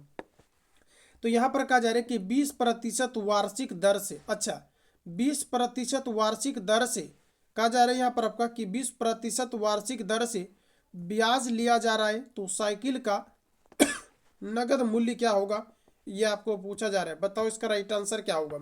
तो चलिए हम लोग यहाँ पर मान लेते हैं कि आपका एक्स जो है साइकिल का आपका क्या है, आपका नगद मूल्य। क्या माना मैंने, साइकिल का जैसे मान लेते हैं कि यहाँ पर जो आपका राशि है ये आपका क्या है तो आपका एक्स है। क्लियर है ना। आइए हम लोग यहाँ पर देखते हैं, कहा जा रहा है कि साइकिल का नगद मूल्य क्या है ये आपको बताना है। साइकिल का नगद मूल्य क्या है ये आपको बताना है। थोड़ा सा क्वेश्चन ये आपका हार्ड है, थोड़ा सा डीप है। हार्ड क्या रहेगा, थोड़ा सा डीप है। यहाँ पर देखिए जैसे कि हम अगर ये चाहें कि सबसे पहले तो हमें ये निकालना चाहिए कि आखिर जो है किस्त का इनका रुपया कितना है, या तो फिर आप ये भी निकाल सकते हैं कि एक्स का आपका वैल्यू क्या होगा, मतलब साइकिल का आपका मूलधन क्या है ना। क्योंकि ये तो आपका ब्याज होकर के आपका 610 हुआ है, तो सबसे पहले आप ये जानो कि इसका मूलधन क्या है। आप कहेंगे मूलधन 500 रुपया है, बिल्कुल नहीं, मूलधन नहीं पता है हमें। क्योंकि आप किसी भी वस्तु को अगर खरीदते हैं, अगर 1000 उसका दाम है तो आप 200 रुपया यहाँ पर क्या कर रहे हैं, आप जमा कर दे रहे हैं, बाकी आपको इंस्टॉलमेंट में आपको देना है। तो आपको ये पता ही नहीं चला है कि वस्तु जो है उसका मूल प्राइस आपका 1000 रुपया है और आप 200 रुपया वहाँ पर आप डाउन पेमेंट दे करके आप ले रहे हैं। तो ये चीज़ें यहाँ पर आपका बिल्कुल भी नहीं कहा जा रहा है। यहाँ पर कहा जा रहा है कि फर्स्ट टाइम आपने 500 दिया, उसके बाद आपका जो इंस्टॉलमेंट है ये आपका 610 रुपया, तो मूलधन आपको पता ही नहीं है। इस कारण से आप लोग यहाँ पर ये करिए कि मूलधन आप मान लीजिए कि आपका एक्स है। कितना है, एक्स है। तो हम लोग ये कर सकते हैं कि जो आपका 1 महीने का, मतलब हम यहाँ पर लिख देते हैं 1 माह का किस्त, है ना। जैसे मान लेते हैं कि 1 माह का अगर हमें यहाँ पर निकालना हो किस्त, तो आप इसके लिए क्या करेंगे। 1 माह का अगर आपको किस्त निकालना है तो आप कैसे निकालेंगे।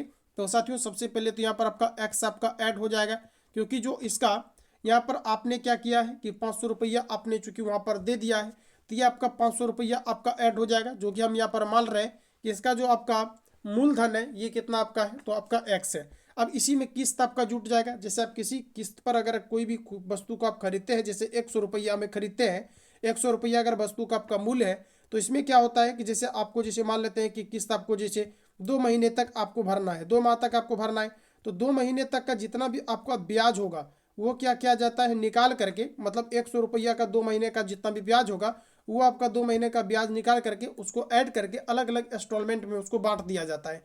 तो उसी तरह से यहाँ पर चूंकि आपका एक्स आपका मूल राशि है, अब आपका क्या होगा कि इसी में आपका ब्याज भी जुटेगा, तभी तो आपका 610 रुपया करके आपको प्रत्येक महीना में बांटा जाएगा। तो चलिए हम लोग यहाँ पर मान लेते हैं कि एक्स आपका क्या है, मूलधन आपका है, और इसी में आपका क्या होगा, ब्याज जुट जाएगा। और ब्याज का फॉर्मूला आप जानते हैं क्या होता है, आप कहेंगे P into R into T. तो एक्स आपका क्या कहलाएगा, P कहलाएगा principal value, P into R, R का मतलब क्या हो गया यहाँ पर आपका रेट, रेट आपको कितना दिया गया है 20%, जैसा कि आप यहाँ पर क्वेश्चन में देख सकते हैं। अब आपको कहा जा रहा है समय, तो समय आपका 1 महीना लिखा हुआ है, यहाँ पर देखिए आपका क्या लिखा हुआ है, 1 माह पश्चात। 1 महीना दिया गया इसलिए दोस्तों यहाँ पर आपका नीचे में बट्टे होगा, और 1 महीना दिया गया, इसको वर्ष में बनाने के लिए आप 12 से गुना कर लीजिए, क्योंकि यहाँ पर आपको वार्षिक दर से आपको रेट पूछा जा रहा है, तो यहाँ पर आप 12 से भाग दे देंगे। अब फटाफट इसको कैलकुलेट करिए। तो देखिए आपका 1 माह का किस्त आपका कितना दिया गया, 610 रुपया। तो यहाँ पर आप रख दीजिएगा 600 आप 10 रुपया। मैं चाहूँगा इस क्वेश्चन को आप लोग रिपीट कर लीजिएगा। उसके बाद यहाँ पर देखिए आपका 20 से काटेंगे तो आपका 20 × 5 आपका 100 हो जाएगा। यहाँ पर देखिए 5 और 12 का अगर आप एलसीएम निकालेंगे तो आपका कितना हो जाएगा, तो नीचे में आपका 60 हो जाएगा, ऊपर कितना, इसके नीचे ने कुछ तो आपका 1 है, तो 60x, और ये वाला x आपका जुटेगा, भिन्न का जोड़ बनाइएगा, तो यहाँ से आपका हो जाएगा 61 आपका x। ये देखिए यहाँ पर काटिएगा, अगर बराबर में ऊपर ऊपर 61 कम 61, एक आपका 0 होगा, और क्रॉस में अगर गुना कर लेंगे तो ये आपका हो जाएगा 600 रुपया। यानी आपने निकाल लिया है कि जो वस्तु का आपका टोटल, यानी आप कह सकते हैं कि वस्तु का जो आपका ब्याज आएगा ये टोटल कितना आ जाएगा आपका, तो आपका आ जाएगा यहाँ पर वस्तु का जो आपका मूल कीमत है ये कितना आ गया है दोस्तों आपका, तो आपका आ चुका है आपका 600 रुपया। और यहाँ पर आपने क्या किया है कि तुरंत 500 रुपया यहाँ पर आपने ले चुका है। एक्स का वैल्यू हमारा आ गया है 600 रुपया, और 500 रुपया आपका जमा हो चुका है, तो 6×5 टोटल आपका कितना हो जाएगा, 1100 रुपया। तो आपका राइट आंसर हो जाएगा 1100 रुपया, ऑप्शन आपका बी करेक्ट हो जाएगा। मुझे लगता है इस क्वेश्चन में आपको पुनः फिर आपको दिक्कत हुआ होगा, तो मैं उम्मीद करूंगा कि आप इसको रिपीट कर लेंगे, कॉन्सेप्ट आपका क्लियर हो जाएगा। थोड़ा सा डीप क्वेश्चन है, आप इसको ध्यान देंगे, ऑप्शन नंबर आपका भी करेक्ट हो जाएगा। क्लियर है, चलिए आगे बढ़ जाइए। अगला क्वेश्चन आपका नेक्स्ट दिया गया है आपके सामने। देखिए कहा जा रहा है कि पाई किस प्रकार की संख्या है, सर आप मुझे बताओ। देखिए पाई किस प्रकार की संख्या है, और एग्जाम में भी यही होता है कि आपको क्या होता है कि जब आप 30 क्वेश्चन आप पूरा बनाइएगा तो 2 से 3 क्वेश्चन ऐसा रहेगा जो कि आपको लगेगा कभी पढ़े ही नहीं है, तो इस तरह का होता है। बाकी आपको डरना नहीं है, उस क्वेश्चन को आप रिपीट कर लीजिएगा, अगर आपको थोड़ा सा भी दिक्कत हुआ हो, नहीं होगा तो उसको फिर से डाल करके सेट में आपको बता दिया जाएगा। चलिए आगे बढ़ेंगे। अगला क्वेश्चन कहा जा रहा है कि पाई किस प्रकार की संख्या है, तो पाई आपके अपरिमेय संख्या है, ऑप्शन नंबर आपका सी करेक्ट हो जाएगा। जबकि पाई का मान जो होता है ये आपका 22/7 होता है, जिसे हम लोग कहते हैं परिमेय, तो ऑप्शन आपका सी करेक्ट हो जाएगा। चलिए आगे बढ़िए। अगला प्रश्न आपका नेक्स्ट आ चुका है। कहा जा रहा है कि मोहन एक घर पर 30,000 रुपया में खरीदता है। मोहन एक घर 30,000 रुपया में खरीदता है, जिसका 25% वार्षिक दर से अवमूल्यन हो रहा है। अवमूल्यन का मतलब होता है कि खत्म होते जा रहा है, यानी उसका ह्रास हो रहा है। तो कहा जा रहा है कि 3 वर्ष बाद घर की कीमत क्या होगी, ये आपको बताना है। देखिए कोई व्यक्ति है और ये एक घर को खरीदते हैं 30,000 रुपया में। 30,000 रुपया में कोई व्यक्ति एक घर को खरीदते हैं, और 25% हर एक वर्ष क्या होता है कि घर का मूल्य घट जाता है। और ऐसा कब तक होता है, तो आपका 3 वर्षों तक होता है। तो यहाँ पर आपका देखिए कितना हो जाएगा, आपका 75 बटा में आपका यहाँ पर 100 हो जाएगा। फिर यहाँ से आपका 75 बटा में आपका 100 हो जाएगा, क्योंकि 25% 3 बार आपका क्या हो रहा है, अवमूल्यन हो रहा है। तो यहाँ पर भी आपका कितना हो जाएगा, 75 बटा आपका यहाँ से आपका 100 हो जाएगा। क्लियर है। देखिए यहाँ पर आपका 00 से आपका 00 कट जाएगा। यहाँ पर देखिए आपका 00 से आपका पूरा 00 आपका कट जाएगा। अब यहाँ पर देखिए 25 से काटेंगे तो 25 3 का आपका 75, 25 से काटेंगे 25 चौका 100। अब यहाँ पर देखिए 3 गुना 75 गुना आप यहाँ पर 3 कर लेंगे, 3 3 9, उसके बाद 75 गुना आप 75 करिए, और उसमें 4 से आप सभी लोग यहाँ पर सिंपली आप डिवाइड कर देंगे। तो साथियों यहाँ पर जब आप गुना करेंगे 75 गुना 75, और उसके बाद 3 इंटू आप 3 के साथ ओवरऑल जब मल्टीप्लाई करेंगे तो 50,600 आपका 25 आएगा। कितना आ जाएगा, 50,000 आपका 600 आपका 25 आ जाएगा। और इसमें आप सिंपली यहाँ पर क्या करेंगे, 4 से आप डिवाइड कर लेंगे, आपका आंसर आ जाएगा। इसका जो आंसर आपका निकल के आएगा, आंसर इसका ऑप्शन आपका डी आ जाएगा, आपका 12,656 आपका 25। आप सिंपली यहाँ पर डिवाइड लगा लेंगे, ऑप्शन आपका डी करेक्ट हो जाएगा। क्लियर है। चलिए आगे बढ़िए, अगला क्वेश्चन आपका नेक्स्ट आ चुका है। प्रश्न कहा जा रहा है कि निम्नलिखित में से कौन अभाज्य संख्या है। देखिए 25 आपका 3 से भी विभाजित है, 5 से भी विभाजित है, तो ये आपका भाज्य संख्या होगा, ये आपका गलत हो गया। ये भी देखिए आपका विभाज्य है, तो ये भी आपका गलत हो जाएगा। 75 भी आपका 5 से विभाजित है, 25 से आपका विभाजित है, 15 से भी विभाजित है। तो 23 जो यहाँ पर आपको दिया गया है, ये आपका अविभाज्य संख्या है, ऑप्शन आपका बी सही हो जाएगा। क्लियर है। चलिए आगे बढ़िए, अगला क्वेश्चन आपका नेक्स्ट आ चुका है।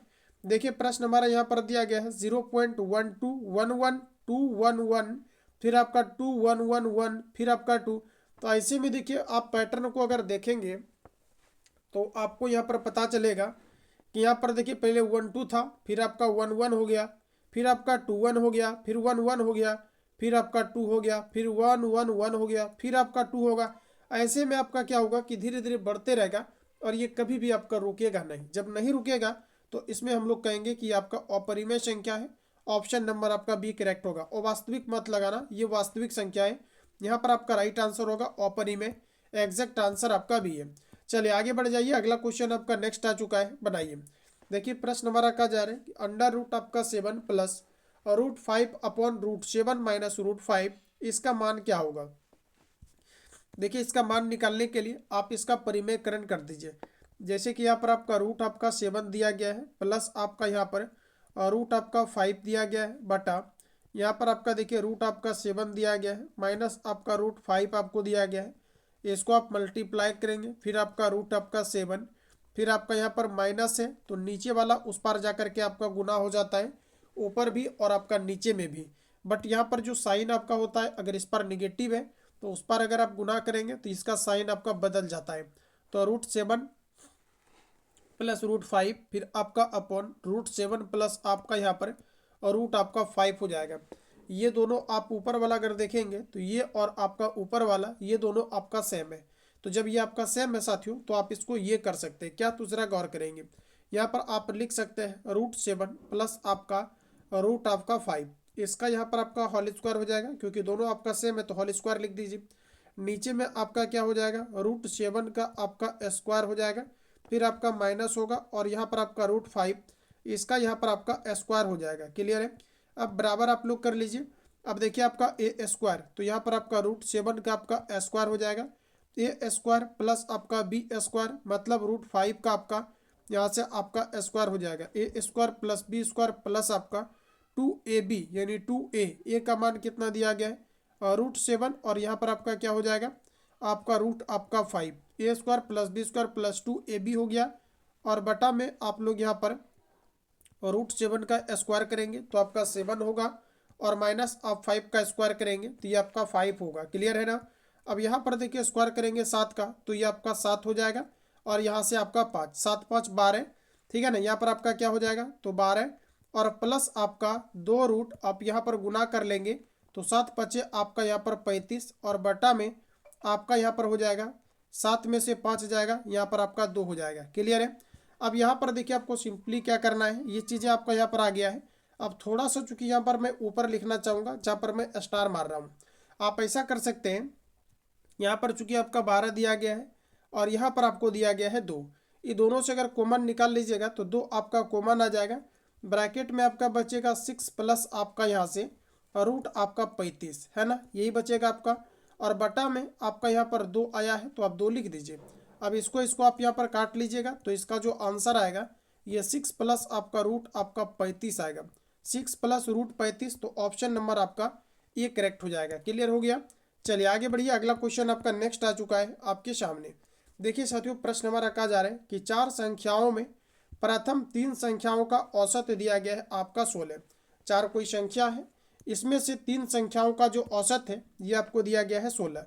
तो 3 संख्याओं का औसत अगर 16 दिया गया है तो 3 गुना अगर आप 16 करेंगे तो 16 तिरिक कितना हो जाएगा 48, टोटल आपका योग निकल जाएगा। अब यहाँ पर कहा जा रहा है अंतिम 3 संख्याओं का औसत ये आपका 15 दिया गया है। तो देखिए शुरू में आप 3 संख्या का निकाल रहे हैं और फिर अंतिम में 3 संख्या का, तो इस तरह से आपका 6 संख्या आपका हो जाएगा, ओवरलैपिंग हो जाएगा। तो ऐसा करते हैं कि यहाँ पर अंतिम 3 संख्याओं का औसत अगर आपका 15 दिया गया है तो आप 3 गुना यहाँ पर आप 15 भी करेंगे, तो आपका 3 गुना 15 करेंगे तो 15 तरीक आपका कितना हो जाएगा, आपका 45 है ना। तब यहाँ पर कहा जा रहा है कि अंतिम संख्या अगर आपका 18 है तब कहा जा रहा है प्रथम संख्या क्या होगा। लीजिए अब आप यहाँ पर बुरी तरीका से आप फंस गए, ये मेथड यहाँ पर आपका अप्लाई ही आपका नहीं होगा, यहाँ पर ये मेथड आपका अप्लाई ही नहीं होगा। तो ऐसा करते हैं कि जैसे कि मैं मान लेता हूँ कि एक संख्या आपका ए है, एक संख्या आपका बी है और एक संख्या आपका सी है और एक संख्या आपका डी है ना। बिल्कुल आसानी से बन जाएगा, पेशेंस रखिएगा। यहाँ पर कहा जा रहा है कि 4 संख्याओं में प्रथम 3 संख्याओं का जो औसत है ये आपका दिया गया है 16। तो साथियों अगर हम प्रथम 3 संख्या का अगर योग निकालना चाहें तो आप क्या करेंगे, पहला संख्या ए माना है, दूसरा संख्या बी, उसके बाद आपका सी। इन 3 संख्याओं का अगर हम लोग योग निकालें तो आप क्या करेंगे, 3 इंटू आप क्या करेंगे, जो एवरेज दिया है उसको मल्टीप्लाई करेंगे।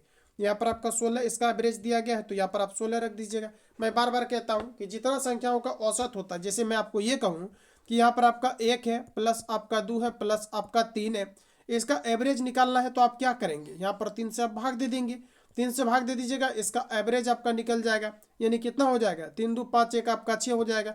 6 बटा आपका यहाँ से 3 हो गया, भाग लगाइएगा तो यहाँ पर आपका 2 आ गया। तो ये जो आपका 2 है ये आपका औसत निकल गया किसका, तो 3 संख्या का। और हम आपको कहे कि आप मुझे ये बताओ कि अगर 3 संख्याओं का औसत 2 दिया गया तो इसका योग क्या होगा।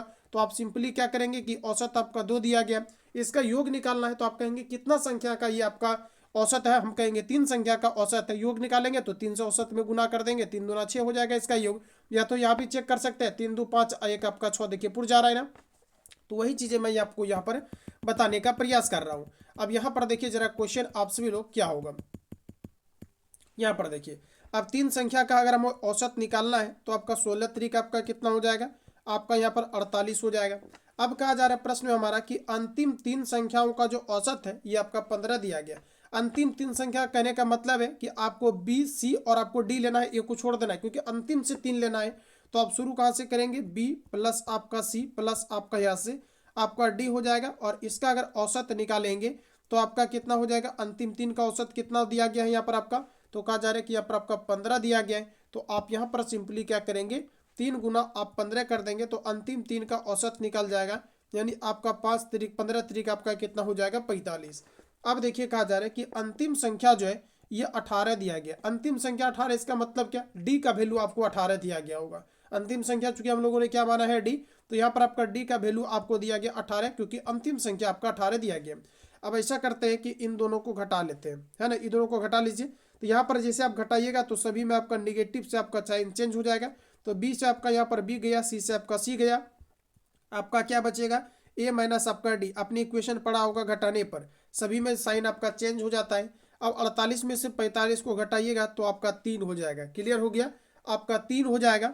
अब यहाँ पर देखिए जरा गौर करिएगा, यहाँ पर देखिए आपका ए माइनस आपका डी इक्वल टू यहाँ पर आपका 3 हो गया है। और हमें कहा जा रहा है कि प्रथम संख्या क्या है, मतलब ए का मान आपको पूछा जा रहा है। तो ए का मान निकालिए यहाँ से, क्योंकि प्रथम संख्या आपका ए माना है मैंने। अंतिम संख्या आपको डी जो है ये आपको 18 दिया गया है तो डी के जगह पर रख दीजिए और बराबर में आपका 3 हो जाएगा। तो ए इक्वल टू आपका 18 उस पर 3 में जाकर के जुट जाएगा तो 18 और 3 आपके 21 हो जाएगा, जो ऑप्शन नंबर आपको बी में दिया गया है। तो जितने भी छात्र ऑप्शन बी लाए होंगे बिल्कुल आपका राइट आंसर हो जाएगा। पेन थोड़ा स्पीड चलाइएगा, सभी क्वेश्चन आपका बनते चले जाएगा। अगला प्रश्न आपके सामने आ चुका है, छोटा क्वेश्चन है लेकिन ट्विस्ट है, आप पहले बनाओ। साथियों यहाँ पर आपको दिया गया है आपका 8 इंटू 2 पर पावर x इक्वल टू आपका 5 पर पावर 0। तो यहाँ पर आप 2 पर पावर आप 3 लिख सकते हो ना, 2 दूनी 4 दूनी 8 हो जाएगा। फिर आपका यहाँ पर गुना 2 पर पावर आपको दिया गया x से और इक्वल टू आपको दिया गया 5 पर पावर आपका 0। अच्छा, आप इसको क्या कर सकते हैं, तो यहाँ पर आपका 2 पर पावर आपका 3 दिया गया है, फिर आपका गुना 2 पर पावर x दिया गया है। किसी भी संख्या पर पावर 0 तो उसका मान 1 होता है, इसलिए यहाँ पर जो आपको दिया गया है 5 पर पावर 0, इसकी बदला में मैंने 1 लिख दिया। अब देखिए यहाँ पर आपका 2 पर पावर x इक्वल टू आपका 1 अपॉन आपका 2 पर पावर 3 दिया गया है, तो यहाँ पर आपका 2 पर पावर आपका 3 हो जाएगा। उसके बाद यहाँ पर आपका देखिए 2 पर पावर x हो जाएगा बराबर 2 पर पावर आपका माइनस यहाँ पर आपका 3 हो जाएगा। क्लियर है। 2 पर पावर माइनस आपका 3 हो गया है, और आप जानते हैं ये वाला ऊपर जाएगा तो पावर आपका निगेटिव हो जाता है, नीचे से ऊपर जाता है। तो यहाँ पर देखिए आपका जब भी कभी बराबर में आपका बेस आपका सेम हो तो पावर आपस में आपका बराबर हो जाता है। बराबर में जब बेस सेम हो तो पावर आपका बराबर हो जाता है। तो x इक्वल टू आपका कितना हो जाएगा, माइनस आपका 3। तो जितने भी छात्रों का आंसर ए आया है बिल्कुल आपका राइट आंसर हो जाएगा, ऑप्शन आपका ए। क्लियर है, चलिए आगे बढ़िए। अगला प्रश्न हमारा कहा जा रहा है कि P एवं Q की आय का अनुपात यहाँ पर आपको दिया गया है 3 अनुपात आपका 2। जरा गौर करेंगे यहाँ पर कहा जा रहा है कि P और Q कोई यहाँ पर आपका दो व्यक्ति है, इनके जो आय का अनुपात है ये आपको यहाँ पर दिया गया, आय का अनुपात दिया गया है आपका 3 अनुपात आपको यहाँ पर 2 दिया गया है। अब कहा जा रहा है कि इसके खर्च का जो अनुपात है ये 5 अनुपात आपका 3 है। अच्छा, इसके खर्च का अनुपात आपका कितना है, तो कहा जा रहा है कि खर्च का अनुपात आपका 5 अनुपात आपका यहाँ से आपको 3 दिया गया है ना। अब कहा जा रहा है कि दोनों जो है 200 रुपया की बचत करता है। अब यहाँ पर देखिए ट्विस्ट है, यहाँ पर देखिए दोनों अगर 200 रुपया की बचत करता है तो यहाँ पर देखिए आपका आय कितना है, क्यू का आय कितना है, तो आप कहेंगे क्यू का आय यहाँ पर आपका 2 दिया गया है, और ये जो है 3 खर्च कर देता है। तो देखिए आपका कितना का बचत कर रहा है, 200 रुपया का बचत कर रहा है। तो यहाँ पर ये बताओ कि दोनों जो है 200 रुपया का ही बचत कर रहा है। तो यहाँ पर देखिए आपका 2 कमाया 3 खर्चा कर दिया, तो ये तो उल्टा हो गया आपका, 2 कमाया 3 खर्चा कर दिया। फिर भी मैं मान लेता हूँ कि 2 अगर कमाया 3 खर्चा कर दिया तो 200 रुपया यहाँ पर बचाया। यानी हम ये कह सकते हैं कि 3 कमाया सॉरी 2 कमाया 3 खर्चा कर दिया तो 1 का अंतर हो गया। और यहाँ पर देखिए 3 इन्होंने कमाया और यहाँ पर उन्होंने खर्च अगर 5 कर दिया तो कितना बचाया, तो यहाँ पर आप देख रहे हैं 2 बचाया, जबकि दोनों जगह समान होना चाहिए क्योंकि क्वेश्चन में कहा जा रहा है कि दोनों कितना बचाता है, तो 200 रुपया बचाता है। तो दोनों का डिफरेंट सेम होना चाहिए कि नहीं, क्योंकि आप आय में से अगर खर्च को घटा देंगे तो दोनों के लिए आपका समान वैल्यू आना चाहिए, तभी तो दोनों आपका 200 रुपया बचाएगा। लेकिन यहाँ पर ऐसा नहीं है। तो आप यहाँ पर सिंपली क्या करेंगे कि इन दोनों में अंतर देखिए आपका कितना का दिया गया है, आप कहेंगे 2 का अंतर दिया गया है 3 2 में, इसके अंतर का जो आपका मल्टीप्लाई है आप ऊपर वाला टर्म में आप कर दीजिए दोनों को बैलेंस करने के लिए। तो ऊपर में आप 2 से गुना कर दीजिए, और रेशियो का रूल कहता है एक पार्ट में अगर आपने 2 से गुना किया है तो दूसरा पार्ट में भी आपको 2 से करना होगा। आप देखिए ऊपर में अंतर कितना कितना का था आपका 3 और 2 में 1 का अंतर, तो नीचे में आपको 1 से गुना करना होगा। 1 से करिए ना या ना करिए, बात तो आपका वही है। तो यहाँ पर आप क्या करिए, सिंपली यहाँ पर आप 2 से आप गुना कर दीजिए। क्लियर है। अब यहाँ पर देखिए इसी चीज़ को अगर हम लोग पुनः लिखना चाहूँ कि आपका P अनुपात Q बराबर, तो अब कितना हो जाएगा, तो 3 दूना आपका देखिए 6 हो गया, और फिर आपका 2 दूनी आपका 4 हो गया। ये आपका इनकम है जिसको आप आय कह रहे हैं, और ये आपका व्यय है, यानी ये आपका क्या हो जाएगा व्यय, जिसको हम लोग खर्च कहेंगे। इसका अनुपात कितना आ चुका है हमारा 5 अनुपात आपका 3। अब देखिए दोनों का डिफरेंट आपका सेम हो गया होगा। देखिए 4 कमाया 3 आपका खर्चा किया तो 1 बचा होगा, और यहाँ पर देखिए आपका 6 कमाया 5 खर्चा किया तो 1 बचा होगा। और यहाँ पर जस्ट उल्टा था, 2 आपका कमा रहा था 3 आपका खर्च हो जा रहा था, जो कि पॉसिबल ही नहीं है, क्योंकि जितना कमाएगा उससे कम ही कोई व्यक्ति खर्चा करेगा या उसके बराबर करेगा। लेकिन यहाँ पर ज़्यादा दिया गया था तो वो भी आपका ठीक हो गया, यानी 4 कमा रहा है 3 खर्चा कर रहा है तो 1 बचा रहा है। और यहाँ पर देखिए P क्या कर रहा है, 5 कमा रहा है, सॉरी 6 कमा रहा है, 5 आपका खर्चा कर रहा है तो 1 आपका बच रहा है। दोनों जगह देखिए आपका सेम बच गया ना। उसी तरह से यहाँ पर आपको कहा जा रहा था कि दोनों 200 रुपया बचाता है, तो दोनों जब 200 रुपया बचाता है तो डिफरेंट सेम होना चाहिए, अब सेम हो गया है। तो क्वेश्चन में कहा जा रहा है कि 200 रुपया दोनों बचाता है, और आप कह रहे हैं कि 4 कमाया 3 खर्चा किया 1 बचा रहा है। फिर P भी देखिए 6 कमाया 5 खर्चा किया 1 बचा रहा है, तो बचत की तुलना आप बचत से कर दीजिए। क्वेश्चन में कहा जा रहा है कि 200 रुपया बचाता है, आप कह रहे हैं कि 100 रुपया बचाता है, इसलिए हम लोग क्या करेंगे, बचत की तुलना हम लोग बचत से कर देंगे, जो निकालना रहेगा उसको मल्टीप्लाई करेंगे। कहा जा रहा है कि P की आय क्या है, तो P की आय देखिए अब कितना हो चुका है आपका 6, तो सिंपली यहाँ पर क्या करेंगे 6 से आप मल्टीप्लाई कर देंगे, यानी जो दिया रहेगा उसकी तुलना उससे करेंगे, एंड जो निकालना रहेगा उसको आप यहाँ पर मल्टीप्लाई करेंगे। 6 गुना आप 2 करेंगे तो आपका 6 दूना आपका 12, इस पर आपका डबल जीरो लग जाएगा, यानी 1200 रुपया P की आय हो जाएगा। तो जितने भी छात्र ऑप्शन ए लाए हो बिल्कुल आपका राइट आंसर होगा। चलिए आगे बढ़ जाइए। अगला क्वेश्चन हमारा कहा जा रहा है कि 30 और 42 के बीच की सभी अभाज्य दिया गया है संख्याओं का योग क्या होगा। इसको आप डायरेक्ट ही बना लीजिए, ज़्यादा बेटर होगा। 30 और 42 के बीच जितने भी अभाज्य संख्या है, अभाज्य संख्या कहने का मतलब कि वैसी संख्या जो खुद से कटता हो, किसी अन्य संख्या से नहीं कटता हो, उसे कहा जाता है अभाज्य संख्या। तो देखिए 30 के बाद अभाज्य संख्या आपका क्या होगा, तो आप कहेंगे एक हमारा 31 हो जाएगा। इन सभी का योग बताना है, प्लस करते चलिए। उसके बाद 32 विभाज्य है, 33 भी विभाज्य है, 34 भी आपका विभाज्य है, 35 भी विभाज्य है, 37 आपका विभाज्य नहीं है, तो ये आपका अविभाज्य हो जाएगा, 37 लिख दीजिए। उसके बाद 38 विभाज्य, 39 विभाज्य, उसके 39 के बाद क्या होगा 40 विभाज्य, उसके बाद एक आपका आ जाएगा यहाँ से आपका 41। यही दोस्तों आपका 30 और 42 के बीच आपकी अभाज्य संख्या है। फटाफट इसको आप लोग ऐड कर लीजिए, आंसर आपका आ जाएगा। अब यहाँ पर देखिए 7 1 8, 8 और 1 आपका आ जाएगा 9, 4 3 7, 7 और 3 कितना हो जाएगा आपका 10। तो आपका राइट आंसर हो जाएगा ऑप्शन नंबर आपका बी, यानी 109 जितने भी छात्र आंसर कर रहे हैं बिल्कुल आपका राइट आंसर होगा। चलिए आगे बढ़िए, अगला प्रश्न आपका नेक्स्ट आ चुका है। देखिए प्रश्न नंबर कहा जा रहे हैं कि 5, 15 और 20 के लॉसों और मोसों का अनुपात क्या होगा। देखिए कहा जा रहा है कि 5, 15 और 20 के लॉसों और मोसों का अनुपात क्या होगा, आपको ये बताना है। मतलब आपको कहा जा रहा है कि एलसीएम और एचसीएफ का अनुपात क्या होगा। चलिए एलसीएम निकालिए, 5, 15 और 20 का एलसीएम कैसे निकालना है बिना पेन चलाए। तो देखिए जो बड़ा संख्या रहेगा उसको तब तक आपको पढ़ते रहना है जब तक कि तीनों संख्याओं से कट ना जाए। जैसे 20 से कम 20, क्या 20 आपका 5 15 से विभाजित होगा, आप कहेंगे नहीं। 20 दूना 40 करेंगे वो भी नहीं होगा, लेकिन 20 या 60 करेंगे तो ये तीनों से आपका विभाजित हो जाएगा, तो यही आपका एलसीएम बन गया। अब इसका एचसीएफ निकालना है। एचसीएफ आपका छोटा वाला आपका फैक्टर कहलाएगा, 5 हो जाएगा। एचसीएफ काटिए, 5 से काटेंगे 5 एकम 5, 5 से काटेंगे 12 5 60, यानी इसका आंसर आ जाएगा 12 अनुपात आपका 1। ऑप्शन आपका डी करेक्ट हो जाएगा, 12 अनुपात 1। क्लियर है। चलिए आगे बढ़िए, अगला क्वेश्चन आपका नेक्स्ट आ चुका है सामने। प्रश्न कहा जा रहा है कि एक वस्तु की कीमत में 3% की छूट दी जाती है, पुराना मूल्य वापस लाने के लिए कितने प्रतिशत में वृद्धि करनी चाहिए, ये बताना है। कुछ नहीं करना है, मैं फिर से बता दूं कि आप जानते हैं कि जब भी कभी ये क्वेश्चन, इसका एक ही आपका बेस है कि चीनी के मूल्य में अगर 10% की वृद्धि कर दी जाए तो पुराना मूल्य वापस लाने के लिए कितना खर्च कम कर देना चाहिए। वही क्वेश्चन यहाँ पर भी आपका, वही कॉन्सेप्ट यहाँ पर भी आपका यूज होगा। तो जरा ध्यान दीजिएगा, प्रश्न कहा जा रहा है कि 3% की छूट। अच्छा छूट कितना का दिया गया है, तो आपका 3 का दिया गया है छूट। अच्छा जो छूट दिया जाता है ये 100% में आपको दिया जाता है, तो 3% का छूट, इसका मतलब यहाँ पर कितना हो जाएगा 90 आपका 7 हो जाएगा।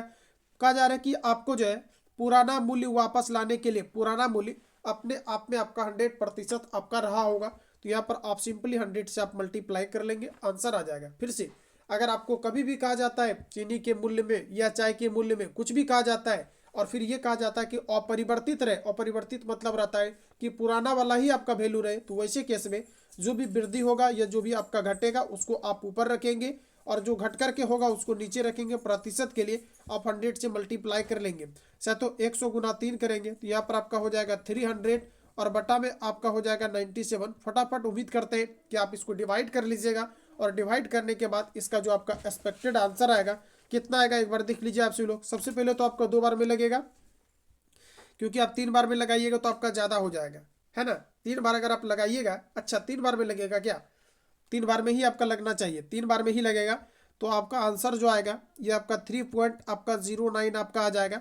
ऑप्शन नंबर आपका सी करेक्ट होगा। जितने भी छात्र ऑप्शन सी ला रहे हैं बिल्कुल आपका राइट आंसर होगा। चलिए आगे बढ़िए, अगला प्रश्न हमारा नेक्स्ट का जा रहा है कि 24b² द्वारा 144 AQ BQ प्लस CQ को विभाजित करने पर हमें प्राप्त होगा।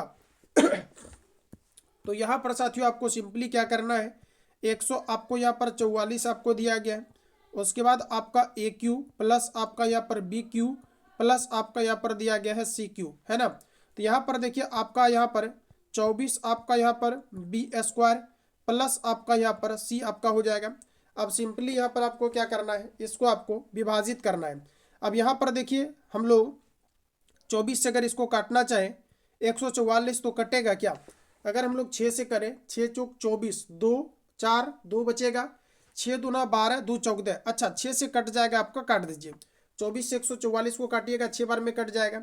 अब यहाँ पर देखिए b² को काटिएगा तो ये क्यूब कट जाएगा, क्योंकि इधर आपका नीचे में 2 को b कटेगा, ऊपर में आपका 3 को है तो 2 को कटेगा, 1 को बचेगा। अब यहाँ से अगर q को आप काटिएगा तो यहाँ पर आपका 2 हो जाएगा। अगर आपको दिक्कत होता है तो बी को आप 3 बार लिख लीजिएगा, बारी बारी से आप काट लीजिएगा, क्योंकि आप बच्चे नहीं हैं, आप कॉम्पिटिटिव एग्जाम में एंट्री किए हैं। अब यहाँ पर देखिए आपका 6 हो जाएगा, उसके बाद आपका ए क्यूब हो जाएगा, फिर आपका बी, और यहाँ पर आपका हो जाएगा सी का आपका स्क्वायर। तो 6 AQ B C² आपका हो जाएगा। तो यहाँ पर देखिए आपका राइट आंसर होगा 6 AQ B और आपका C² यानी जितने भी छात्र ऑप्शन यहाँ पर ए कर रहे हैं बिल्कुल आपका एक्सपेक्टेड आंसर होगा। चलिए आगे बढ़ते हैं, अगला क्वेश्चन आपका नेक्स्ट आ चुका है आपके सामने। देखिए प्रश्न हमारा कहा जा रहा है कि एक घनाभ में समान फलकों के डैश जोड़े होते हैं। अच्छा, जो आपका घनाभ होता है, घनाभ में कितने फलक होते हैं? घन या घनाभ की अगर बात करें, जैसे मान लेता हूं मैं कि ये एक प्रकार का आपका घनाभ है ना, ये एक प्रकार का क्या है आपका घनाभ है। इस तरह से आपका यहाँ पर एक घनाभ आप यहाँ पर बना लीजिए। तो यहाँ पर देखिए मित्रों हमारा ये कहा जा रहा है कि समान फलक के कितने यहाँ पर कहा जा रहा है कि जोड़े होंगे। तो यहाँ पर देखिए समान फलक के यानी एक आपका ये ऊपर वाला आपका समान फलक हो गया, ठीक है ना, एक हो गया। उसके बाद उसी टाइप का आपका नीचे भी एक आपका होगा, तो फिर आप एक जोड़ लीजिए, क्योंकि ऊपर में जैसे है माचिस की डिब्बी ही मान लीजिए आप, ऊपर में जैसा रहता है ठीक उसी तरह से आपका नीचे में भी रहता है। तो एक आपका नीचे वाला ये आपका यहाँ से यहाँ तक आपका ये जुट जाएगा आपका, तो एक एक हो गया। उसके बाद ये जो आप देख रहे हैं उसी टाइप से आपका ये साइड होगा, तो फिर आपका एक ये हो जाएगा, एक आपका फिर जुट जाएगा दोनों साइड। अब यहाँ पर देखिए एक ये वाला साइड आपका आएगा और ठीक अपोजिट वाला एक आएगा, तो यहाँ पर फिर आपका एक प्लस आपका एक, टोटल देखिए कितना हुआ, एक एक 2 3 4 5 6, यानी टोटल आपका कितना हो गया 6। और आपको यहाँ पर क्या पूछा जा रहा है, जोड़ा में कितना होगा, तो कितना होगा 6 अगर है तो ये 3 जोड़ा हो जाएगा, तो आपका आंसर हो जाएगा ऑप्शन नंबर आपका डी। चलिए आगे बढ़िए, अगला क्वेश्चन आपका नेक्स्ट आ चुका है आपके सामने। देखिए प्रश्न हमारा कहा जा रहा है कि किस चक्रवृद्धि ब्याज की दर से 4000 रुपया का चक्रवृद्धि ब्याज 2 वर्ष में 410 रुपया हो जाएगा। जरा गौर करिएगा, मैंने आपको बताया था चक्रवृद्धि से रिलेटेड कि डायरेक्ट आपका ब्याज नहीं निकलता है। जैसे आप सिंपली जब आपका सिंपल इंटरेस्ट आपका रहता है, SI का क्वेश्चन रहता है, तो ब्याज इक्वल टू आप P इंटू आप R इंटू यहाँ पर आप T करते हैं, और बट्टा में आप यहाँ पर 100 आप कर देते हैं, करते हैं या नहीं, बट्टा में आप 100 करते हैं या नहीं, यानी ब्याज इक्वल टू जो आपका फॉर्मूला होता है P इंटू R इंटू आप T अपॉन यहाँ से आप 100 करते हैं, बिल्कुल करते हैं। लेकिन जब आप चक्रवृद्धि ब्याज पढ़ते हैं, कंपाउंड इंटरेस्ट आप पढ़ते हैं, तो वैसे के लिए आपका क्या होता है, तो आप जरा ध्यान दीजिएगा, मिश्र धन, ये को हम लोग कहते हैं मिश्र धन, टोटल अमाउंट कहते हैं। इसका फॉर्मूला होता है P इंटू आपका 1 प्लस आपका R अपॉन आपका 100 होता है, और जो आपका समय रहता है उसको हम सभी लोग ऊपर में रख देते हैं। तो यानी आपका A इक्वल टू आपका कितना हो जाएगा, P into 1 plus R upon 100, और इस पर आपका हो जाएगा T। क्लियर है? तो यहाँ पर देखिए आप सभी लोग, प्रश्न हमारा कहा जा रहे हैं, तो हमारा फॉर्मूला आपने जान लिया, मिश्रधन आपका क्या होता है ए। तो कहा जा रहा है किस चक्रवृद्धि ब्याज की दर से 4000 रुपया का चक्रवृद्धि ब्याज कहा जा रहा है कि 2 वर्ष में कहा जा रहा है कि आपका 410 रुपया हो जाएगा, ये आपको बताना है। यानी ये जो आप यहाँ पर देख रहे हैं 410 रुपया, ये दोस्तों आपका क्या है, तो आपका ब्याज है। और यहाँ पर देखिए आपका जो 4000 रुपया दिया गया है ये आपका क्या है, तो आप कहेंगे कि ये आपका ए है। क्या है आपका ए है। तो आइए हम सभी लोग इसको सॉल्व करते हैं, देखते हैं आपका कितना होता है। लेकिन यहाँ पर अगर क्वेश्चंस हम लोग देखें 441 क्वेश्चन लग रहा है यहाँ पर आपका गलत है ना, यहाँ पर थोड़ा सा आपका एरर दिया गया क्वेश्चन में। यहाँ पर देखिए जो क्वेश्चन आपका होना चाहिए, यहाँ पर आपका एक आपका और 4 होना चाहिए, 4400 आपका 10 होगा, तब इसका आंसर हो जाएगा। किस चक्रवृद्धि ब्याज की दर से 4000 रुपये का चक्रवृद्धि ब्याज 2 वर्ष में इतना होगा। किस चक्रवृद्धि ब्याज की दर से, मतलब आपको रेट ही बताना है कि आपका आर क्या है, मतलब आपको आर ही बताना है। अच्छा, निकालना क्या है, आपको आर निकालना है। आर आपका इक्वल टू आपका वाट, मतलब आपको रेट निकालना है ना। तो यहां पर मित्रों आप थोड़ा गौर करिएगा फिर से ध्यान से, किस चक्रवृद्धि ब्याज की दर से दिया गया है यहाँ पर आपका कि 4000 रुपये का।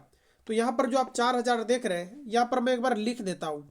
यहाँ पर जो आपका मूल राशि है ये आपको क्वेश्चन में कहा जा रहा है कि आपका 4000 है। मैं समय जरूर लेता हूँ लेकिन मैं आपको डिटेल में बता देता हूँ। आप यहाँ पर ध्यान रखिएगा, क्योंकि 100% मैथ समझाने की बात है और फुल में फुल स्कोर करने की बात है, तो आप यहाँ पर समय थोड़ा सा जरूर देंगे।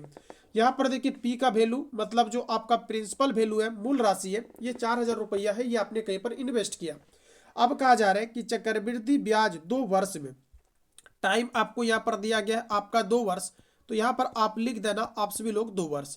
उसके बाद कहा जा रहा है कि 4410 रुपया होगा, मतलब यहाँ पर जो आपका मिश्रधन दिया गया है ये आपको दिया गया है यहाँ पर आपका 4400 आपका 10, यहाँ पर 4400 आपका 10 ही आपका होगा, यहाँ पर एरर है आपका क्वेश्चन में, यहाँ पर 4400 आप 10 कर लीजिएगा, तो 4410 रुपया आपका होगा। आप मुझे ये कहेंगे कि सर आपने कैसे जाना कि यहाँ पर 4410 रुपया जो है यहाँ पर दिया गया है ये टोटल मिश्रधन कहलाएगा? बिल्कुल कहलाएगा, क्योंकि यहाँ पर आपका मूल राशि आपको दिया गया 4,000 रुपया, तो यहाँ पर 4410 आपका ब्याज थोड़ी हो सकता है, इससे अधिक थोड़ी हो जाएगा मूलधन से। इस कारण से वो भी 2 वर्ष में ही कैसे हो जाएगा, पॉसिबल ही नहीं है। तो इस कारण से आपका ए का जो वैल्यू है ये आपका 4400 आपका 10 कहलाएगा। अब देखिए मैंने फॉर्मूला बताया था ए इक्वल टू, ए का मान आपको कितना दिया गया है, तो आप कहेंगे यहाँ पर 4410 दिया गया है। ए का मान आपको कितना दिया गया है, तो आप कहेंगे यहाँ पर 4410 ए का मान दिया गया है इक्वल टू पी। पी का वैल्यू आपको यहाँ पर कितना दिया गया है, तो आप कहेंगे यहाँ पर 4,000 दिया गया है। ए इक्वल टू पी इंटू आपका 1+r, यानी 1+r। रेट हमें यहाँ पर दिया गया है क्या, रेट नहीं दिया गया है, रेट ही निकालना है, तो बट्टे में आपका 100 होगा। और आपका समय, समय कितना दिया गया 2 वर्ष, तो समय को हम लोग कहाँ पर लिखते हैं, ऊपर में फॉर्मूला के अकॉर्डिंग। चलिए अब यहाँ पर देखिए हम लोग करते हैं कि एक जीरो से एक जीरो यहाँ पर काट देते हैं। अब यहाँ पर देखिए ऊपर में आपका 441 और ये जो आपका गुना में 4,000 है ये आपका आ जाएगा भाग में, जो ऑलरेडी आप लोग जानते हैं कि जो गुना में रहता है वो भाग में आपका नीचे आ जाता है। ऊपर में आपका देखिए 1+ आपका r अपॉन आपका 100 और इस पर आपका पावर हो जाएगा 2। क्लियर है? अच्छा 441 को आप क्या लिख सकते हैं, तो 441 को 21 लिख सकते हैं और 400 को आप 20 लिख सकते हैं, इस पर आपका पावर आपका 2 हो जाएगा। क्लियर है ना? 441 को आप क्या लिख सकते हैं, 21 बटा आपका 20 होगा। और यहाँ पर देखिए आपको दिया गया 1+ आपका r अपॉन आपका 100 हो जाएगा और इस पर आपका पावर 2 होगा।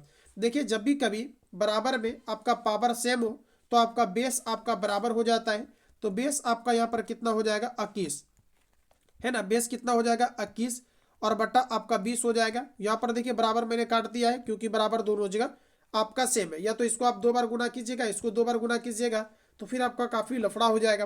तो इस कारण से आपका 21 बटा आपका 20 हो जाएगा। और यहाँ पर देखिए आप इसमें आप एलसीएम ले लीजिए। एलसीएम जब आप इसका लीजिएगा तो नीचे में आपका 100 होगा और इसको कैलकुलेट करेंगे अगर साथियों तो आपका ऊपर में कितना हो जाएगा, तो 100 प्लस आपका आर होगा। कितना हो जाएगा, 100 प्लस आपका यहाँ पर आर हो जाएगा।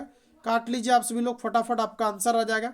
देखिए 20 से काटेंगे तो आपका 20 बचे आपका 100, 21 गुना आप 5 कर लो और इधर से आप क्रॉस में गुना कर लो, तो आपका यहाँ पर क्या हो जाएगा 100 प्लस आपका आर इक्वल टू 5 प्लस 5 दूना आपका 10, आर इक्वल टू आपका 100 उस पर जा करके 105 में घटेगा तो आपका 5 बचेगा। यानी रेट जो हमारा आया ये 5% आया। जितने भी छात्र ए लगा रहे हैं बिल्कुल आपका राइट आंसर हो जाएगा। क्लियर है ना? तो जितने भी छात्र ऑप्शन ए लाए हैं बिल्कुल आपका राइट आंसर हो जाएगा। क्लियर है? चलिए आगे बढ़ जाइए। अगला क्वेश्चन आपका नेक्स्ट आ चुका है आपके सामने। प्रश्न हमारा कहा जा रहा है कि संख्याएं 144 और 372 का मौसो क्या होगा ये बताना है। फटाफट प्राइम फैक्टर करिए आप सभी लोग साथ साथ। यहाँ पर देखिए 100 आपको 44 आपको दिया गया है, इसका प्राइम फैक्टर करेंगे आप लोग तेजी से। 2 से भाग लगाएंगे, 2 सती 14, 2 दनी 4, 2 से भाग लगाएंगे तो आपका हो जाएगा 36 दूना आपका 72, फिर आप 2 से भाग लगाएंगे तो 18 दूना आपका 36, 2 से लगाएंगे तो आपका 9 होगा और फिर आप 3 से लगाएंगे तो फिर आपका 3 होगा। उसी तरह से आपको यहाँ पर दिया गया है 300 आपका 72, इसमें आप विभाजित कर लेंगे 2 से। 2 से करेंगे 2 एकम 2, 2 अठी 16, 2 छक 12, 2 से करेंगे आप सभी लोग तो 2 नवा 18, 2 त्रिक आपका 6, 3 से लगा दीजिए, 3 त्रिक 9, 3 एकम आपका 3। अब दोनों से कॉमन फटाफट आप सभी लोग तेजी से निकाल लीजिए। देखिए कितना आता है, यहाँ से 2 आएगा, यहाँ से आपका 2 आएगा, एक कॉमन आ गया आपका 2, फिर देखिए एक आपका 2 आ जाएगा, यहाँ से भी आपका 2 आ जाएगा, तो यहाँ पर आप सभी लोग 2 लिख देंगे। उसके बाद आपका देखिए और कॉमन क्या आएगा, तो आपका एक 3 कॉमन आ जाएगा, तो यहाँ पर आप 3 लिख देंगे। अब मल्टीप्लाई कर लीजिए, 2 दनी 4 त्रिक आपका हो जाएगा आपका 12, तो 12 आपका आ जाएगा जो ऑप्शन नंबर आपको डी में दिया गया है। एग्जैक्ट आंसर आ जाएगा ऑप्शन आपका डी। क्लियर है ना? तो जितने भी छात्र ऑप्शन नंबर यहाँ पर डी ला रहे हैं बिल्कुल आपका राइट आंसर होगा। चलिए यही लास्ट क्वेश्चन था आपका। तो पूरा आज आपका बुक का आपका सेट खत्म होता है। आप सभी लोग कमेंट सेशन में अपना अपना फीडबैक दीजिएगा कि आपने कितना एक्यूरेसी मेंटेन किया और बुक का सेट जो आपका है ये आपसे बनता है या नहीं। और साथ ही साथ मैं बता दूं कि डीएलएड का भी बैच आपका प्रारंभ हो गया है। बिहार डीएलएड या फिर आप बीएसएससी कार्यालय परिचारी बैच के अंतर्गत तक आप एनरोल नहीं है, इस नंबर पे आप सभी लोग कॉल या एसएमएस करके इंक्वायरी ले लेंगे 7050513705, जिसका भी 100 आपका 49 पेमेंट करना है। एग्जाम तक आपको वैलिडिटी मिलेगा और आप बेहतर तरीका से कार्यालय परिचारी आप ऑफिस अटेंडेंस की तैयारी आप कर सकते हैं। मिलते हैं साथियों अगली क्लास में, तब तक के लिए जय हिंद, बहुत बहुत धन्यवाद।